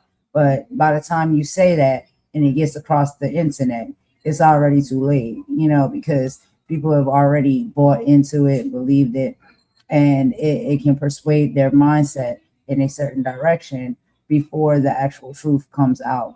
So I think doing things like this premeditated are pretty dangerous, especially when there's an open investigation in a case. I think he was too eager to take on the interview. And I don't think he did his due diligence, not just as a person, but as a officer as well, when it comes to actually standing by the truth, the facts, and the evidence. That is what you're supposed to, go by when you are someone who works within, those systems, whether it's the police department or, the investigative structures and systems. There's just a protocol that you go by. And I feel like he was just too eager to just probably go viral and get an interview or something hot off the press for the people to eat up, and you realize there's still an open case. It's not closed. The evidence is still being poured in and trying to get a hold of, and you can sway the thoughts and feelings and minds of the people if you speak too soon about what you think, or get people to see it in one way when really the evidence proves something different. So you have to be very careful of timing when it comes to those things. I think the parents are as dumb as hell letting him interview their kids, to be quite honest with you. It's not so much, I mean, remember, he's no longer an officer, he's just a podcaster. I think they're dumb as hell. There's no way they should be letting their children speak unless it's to the DA. Exactly. And so who is he to even sit down and have a conversation with this young man? That's the thing for me. Like who are you as far as involved with this case to sit down and have a conversation, of this gratitude with this young man that can actually sway the case? I think that is unprofessional. I think it's not protocol. I think many people have probably asked. They probably, I believe it's the guy's granddad or something that arranged. They made a choice. I mean, I'm pretty sure, news stations have been in touch with them. Why they would choose Officer Tatum of all the people you could interview with why would they choose that interview with an ongoing investigation is beyond me, and a grand jury not having sat yet is beyond me. I'm astounded that they would let that buffoon interview them, and it's not really going to look well going to a prominent MAGA kind of person for your interview. I don't get it. It doesn't bode well. Well, I mean, honestly, it's not beyond me because I mean, if we were gonna have the conversation the way I really desire to have it, I would absolutely understand why the parents would allow him to sit down with the likes of, Officer Tatum. but that's a whole nother conversation for another day, and we don't have enough time to dig into that. And it's very controversial. And when it comes to these type of cases and things of this nature, everybody may have their own thoughts, feelings, and opinions. And I think No, I that just think sometimes any press, any press before, whilst an ongoing investigation is going your on, sound is went not a out. good idea. And if the parents are in law enforcement, I don't know whose It's still child. out. I can't hear you. Oh, Hold okay. on. I think StreamYard is doing it again. StreamYard is weird. All right, hold on, y'all. We're gonna reset because this keeps happening with the sound be going in and out, stuff like that. So we apologize, y'all, but Imani will be right back. She's just gonna reset and come back in to fix the sound issues. But yeah, I don't know. I just feel like you have to be very careful with these things. Okay, there she go. All right, you back, girl. Any You can unmute. press. Can you hear me? I still Any no, the press. sound is still out. Can you hear me? I can't hear Can you hear me? Let me see. Hello? No. It says that you're talking, but I just can't hear you. Oh, wow. Oh gosh. Okay. Hold on 1 second.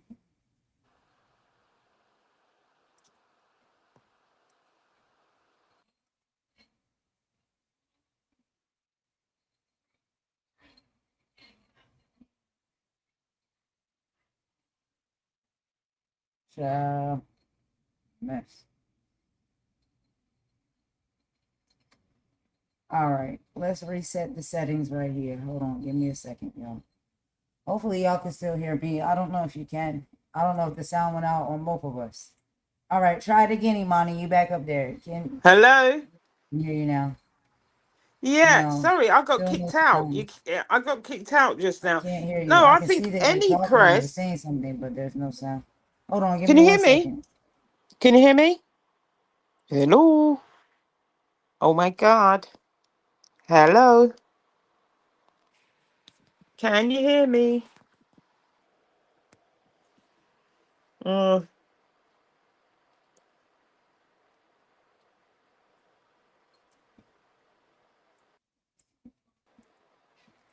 All right, try it again, girl. See if the sound is in again. Hello? I can see that Can you're you hear talking, me? but I can't hear you. It's Oh. weird. All right, let's try it one more time.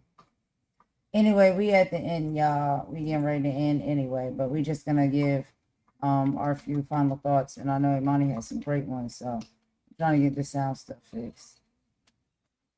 All right, let's see.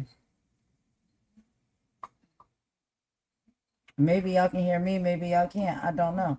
Maybe y'all can't hear me either. Maybe the sound went all the way out on both of us. Y'all let me know if you can't hear anything. Let's see. All right, let's try it again.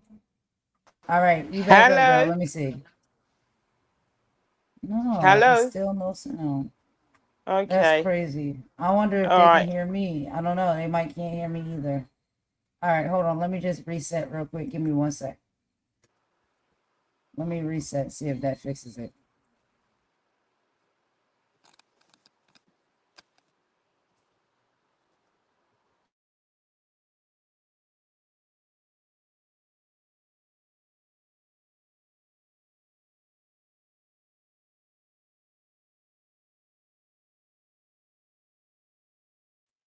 All right, I'm back here now. Go ahead, Imani. Let me see if I can hear you. Hello? Still All no. right. I'm gonna drop down.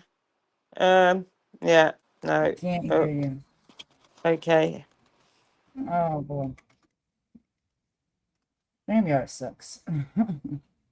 It really, really sucks. I don't understand it. All right, well, let's see if we can get this fixed, y'all, so we can go ahead and wrap it up. If we can't get it fixed, we're just gonna wrap it up, and we'll talk about it on our next live that we do or whatnot. 'Cause I'm not gonna keep battling with this daggone system. I'm telling you. We give it one more attempt and one more shot.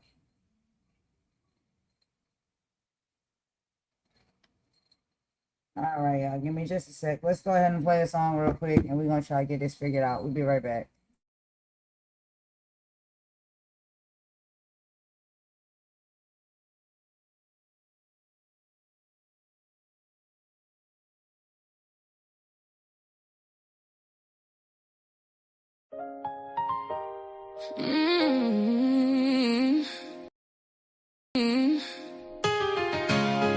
Feeling like got people forgetting folks with you. That part. Every laugh ain't harmless. Every post ain't just jokes. Some people smiling online, crying in real life. Enough is enough. Enough is enough. Why you tearing people down for fun? Why? You don't know what they carry when the camera done. Broken souls throw stones, then hide their hands. Cowards in comment sections playing God again. Karma don't miss, karma don't miss. And healing's still possible too. So either spread love or watch life humble you. Yeah.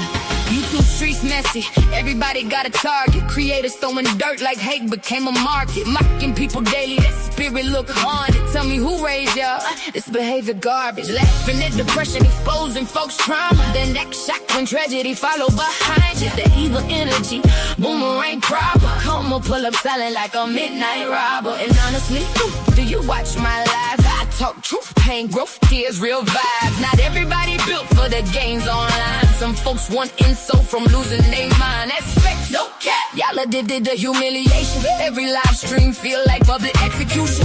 Views over souls, cloud over humans. Then wonder why the whole world mentally ruined. Somebody mama crying at night. Somebody daughter hurt inside. Somebody praying not to give up while bullets screenshot painful like shame on you, shame. You need healing too. Only damaged people wake up daily, trying to damage others too. Enough is enough. Why you tearing people down for fun? Tearing them down. You don't know what they fighting when the live stream done. Let me go. Keyboard killers acting tough online. Whole time spiritually broken inside. Karma don't miss, no. Karma don't skip souls either. Every hateful seed gon' meet the reaper. So to the hurt and bully people, listen close. You matter more than these demons online.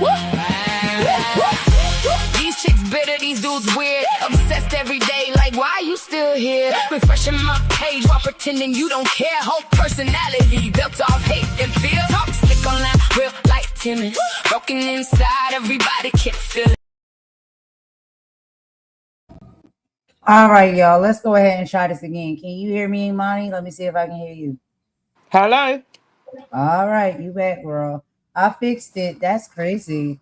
How the settings and stuff like that just get swapped and switched, right when you're in the middle of something. You know what I mean? Because I didn't hit no button. Okay. So where were we? Yeah, I think that it was a bad idea for a parent to do this. So to even be speaking to anybody unless you're speaking to a DA or grand jury before an investigation's over. But hey ho. But anyway, we move on. So that's it. Because legally, like, who is he and what does he have to do with the case? Like that's actually a really poor move to make, to allow your child to sit down and speak with him independently and not speak with the proper officials that are actually working on the case. So that's already red flag number one. And it just seems like No, I mean, he's considered media, isn't he? What I'm saying is he's considered media because he's a podcaster. It's like any media that you're speaking to in this type of scenario is not a good idea before you've spoken to, if you're not going to speak to a CNN or a NBC or anybody, why would you speak to, any media when the investigation is ongoing? That's crazy. Exactly, I agree. But do you have any final thoughts, not just with this portion, but with everything that we spoke about on the live today? Because we want to go ahead and let the people get out of here, child. We don't want to drag it out. I'll let you go first, and then I'll give mine at the end.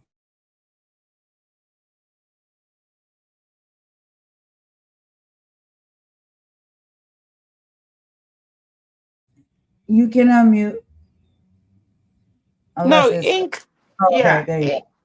yeah. In closing, I would say what we normally talk about. Although the news isn't that great, um, we can still have hope. We've still got choices. We've still got to keep informed, and not despair. Because it's not about supporting a particular political party or opposing one another. It's about asking, whether the world's most influential organizations are being held to the same standards they expect from everyone else.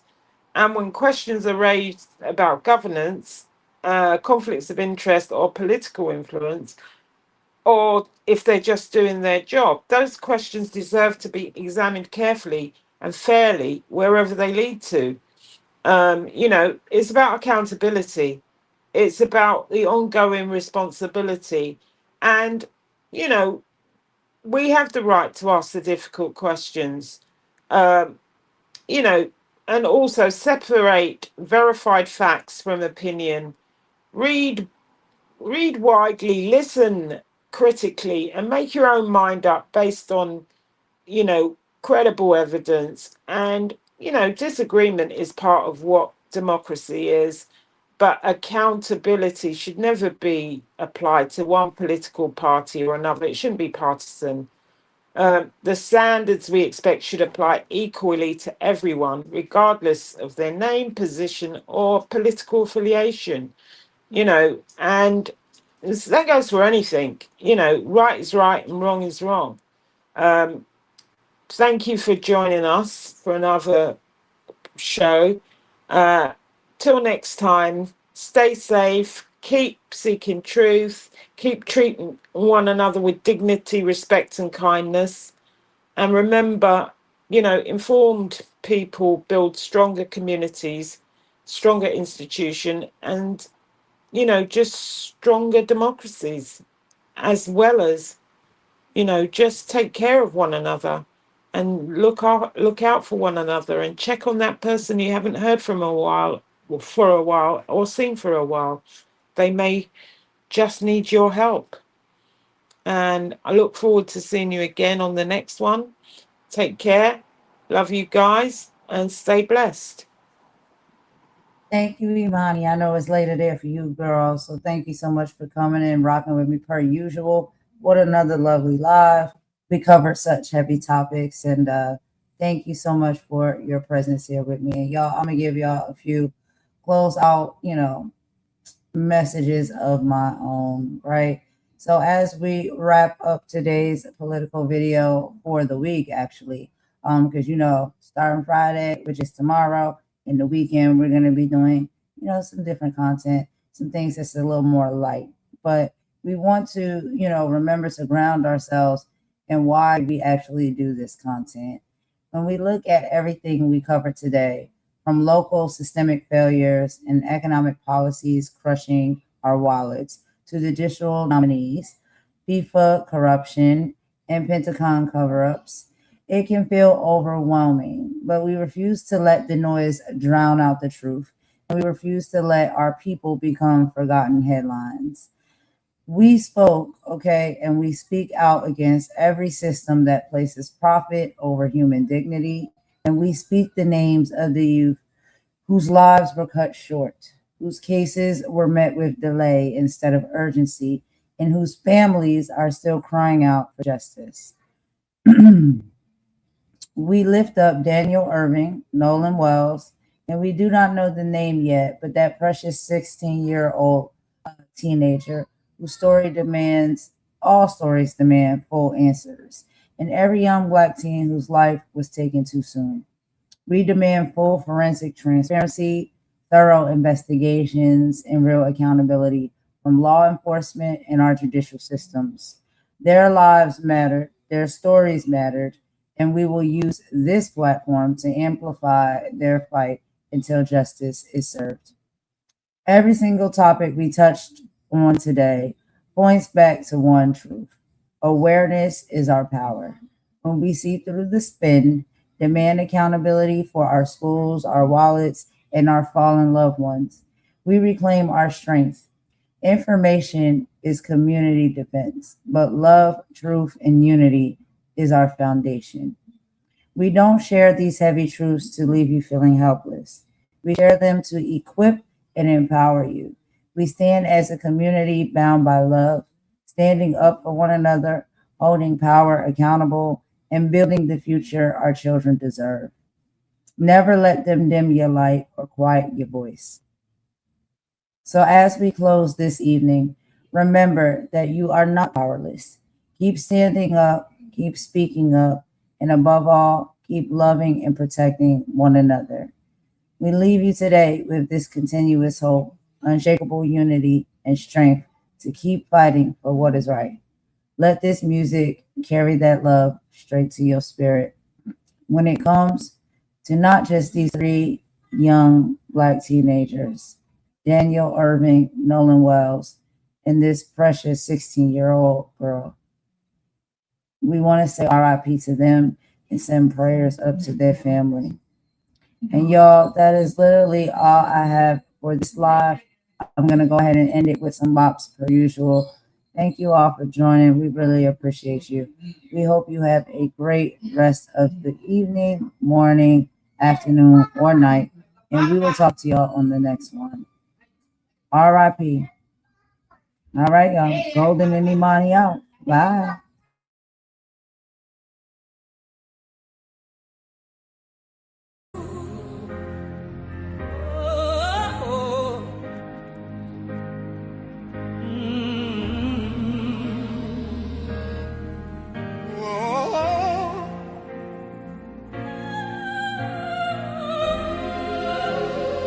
Another light gone dark, another star fades out. We lost another one. Yeah, check the timeline, another face in a frame. Same caption, different name, the hurt remains the same. We scroll past, maybe pause, feel away for a minute. Then it's back to the race, but some ain't get to finish. We saw the smile, the highlight reel they let us see. Never the weight on their shoulders, the silent plea. Battling demons in a room with the doors all locked. While we was watching the hands go round on the clock. Just a regular person with a story untold. A heart full of warmth that's suddenly gone cold. The quiet ones in the corner, the life of the party. You just never know the war that's waged inside somebody's body.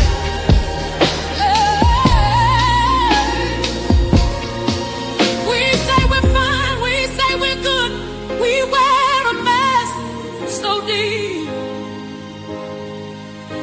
while counting all the promises the world just couldn't keep. And all the air got heavy now.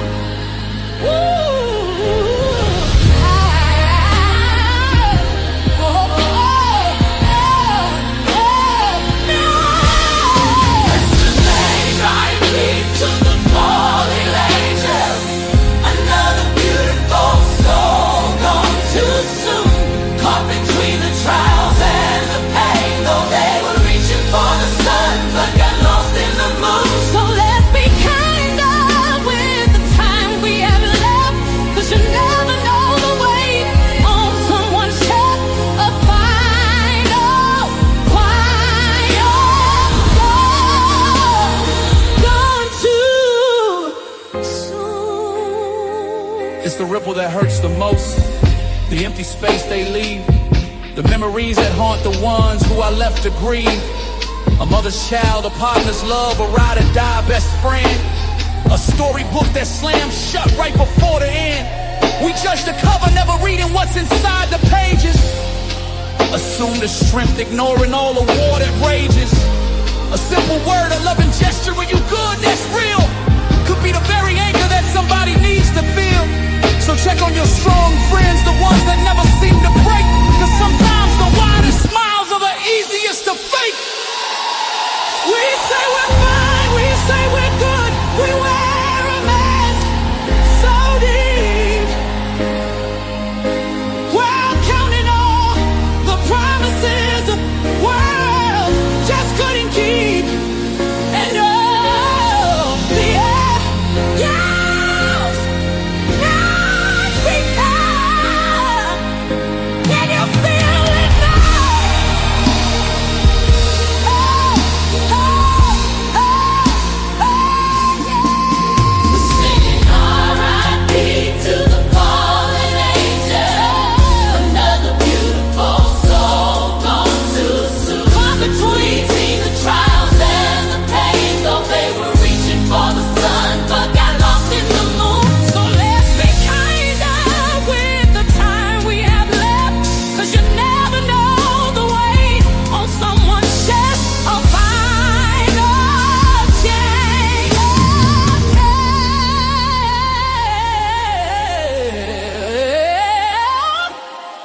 Another day, another headline breaking.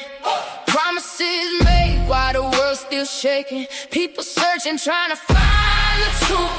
Everybody talking, who's speaking proof? Voices rising from every neighborhood, fighting for tomorrow like we always should. Justice ain't a trend, it never goes away. The choices that we make write another page. Don't let the noise drown out your voice. History is written by every choice. Stand together, don't divide.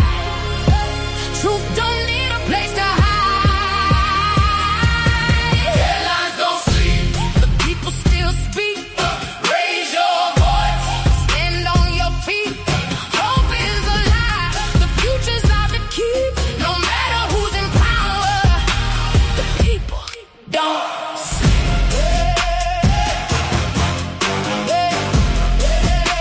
The people don't sleep.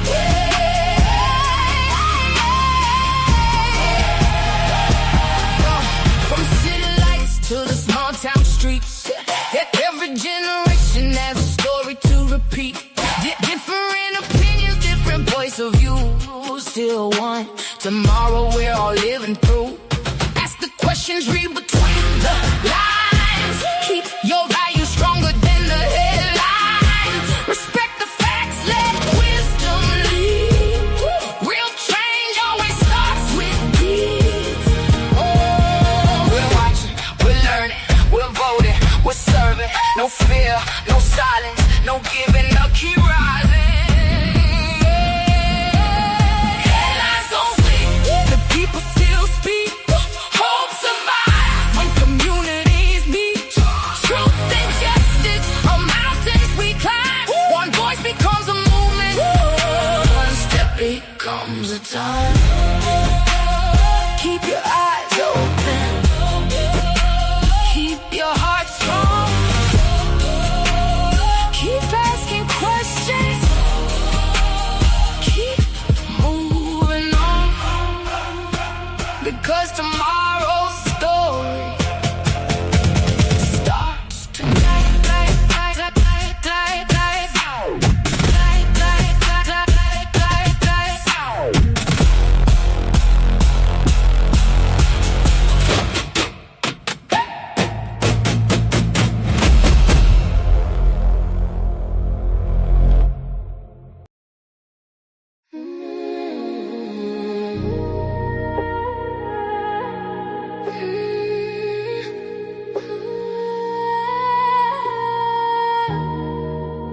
They don't know her like I do.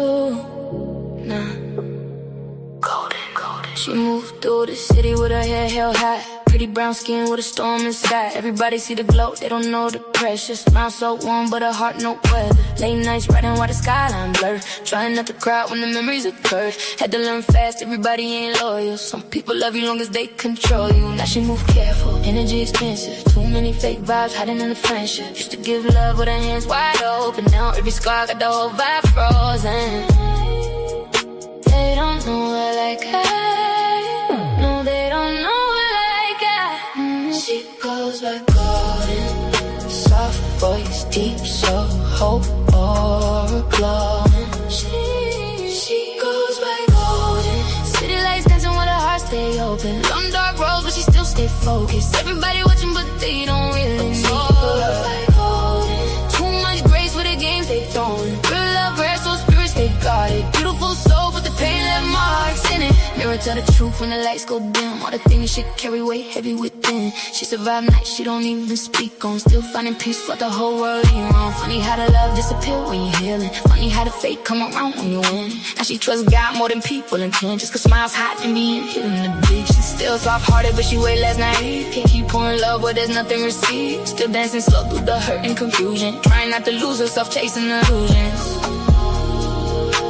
She survived the fire. Still glowing through the smoke. Still sun. Still dangerous.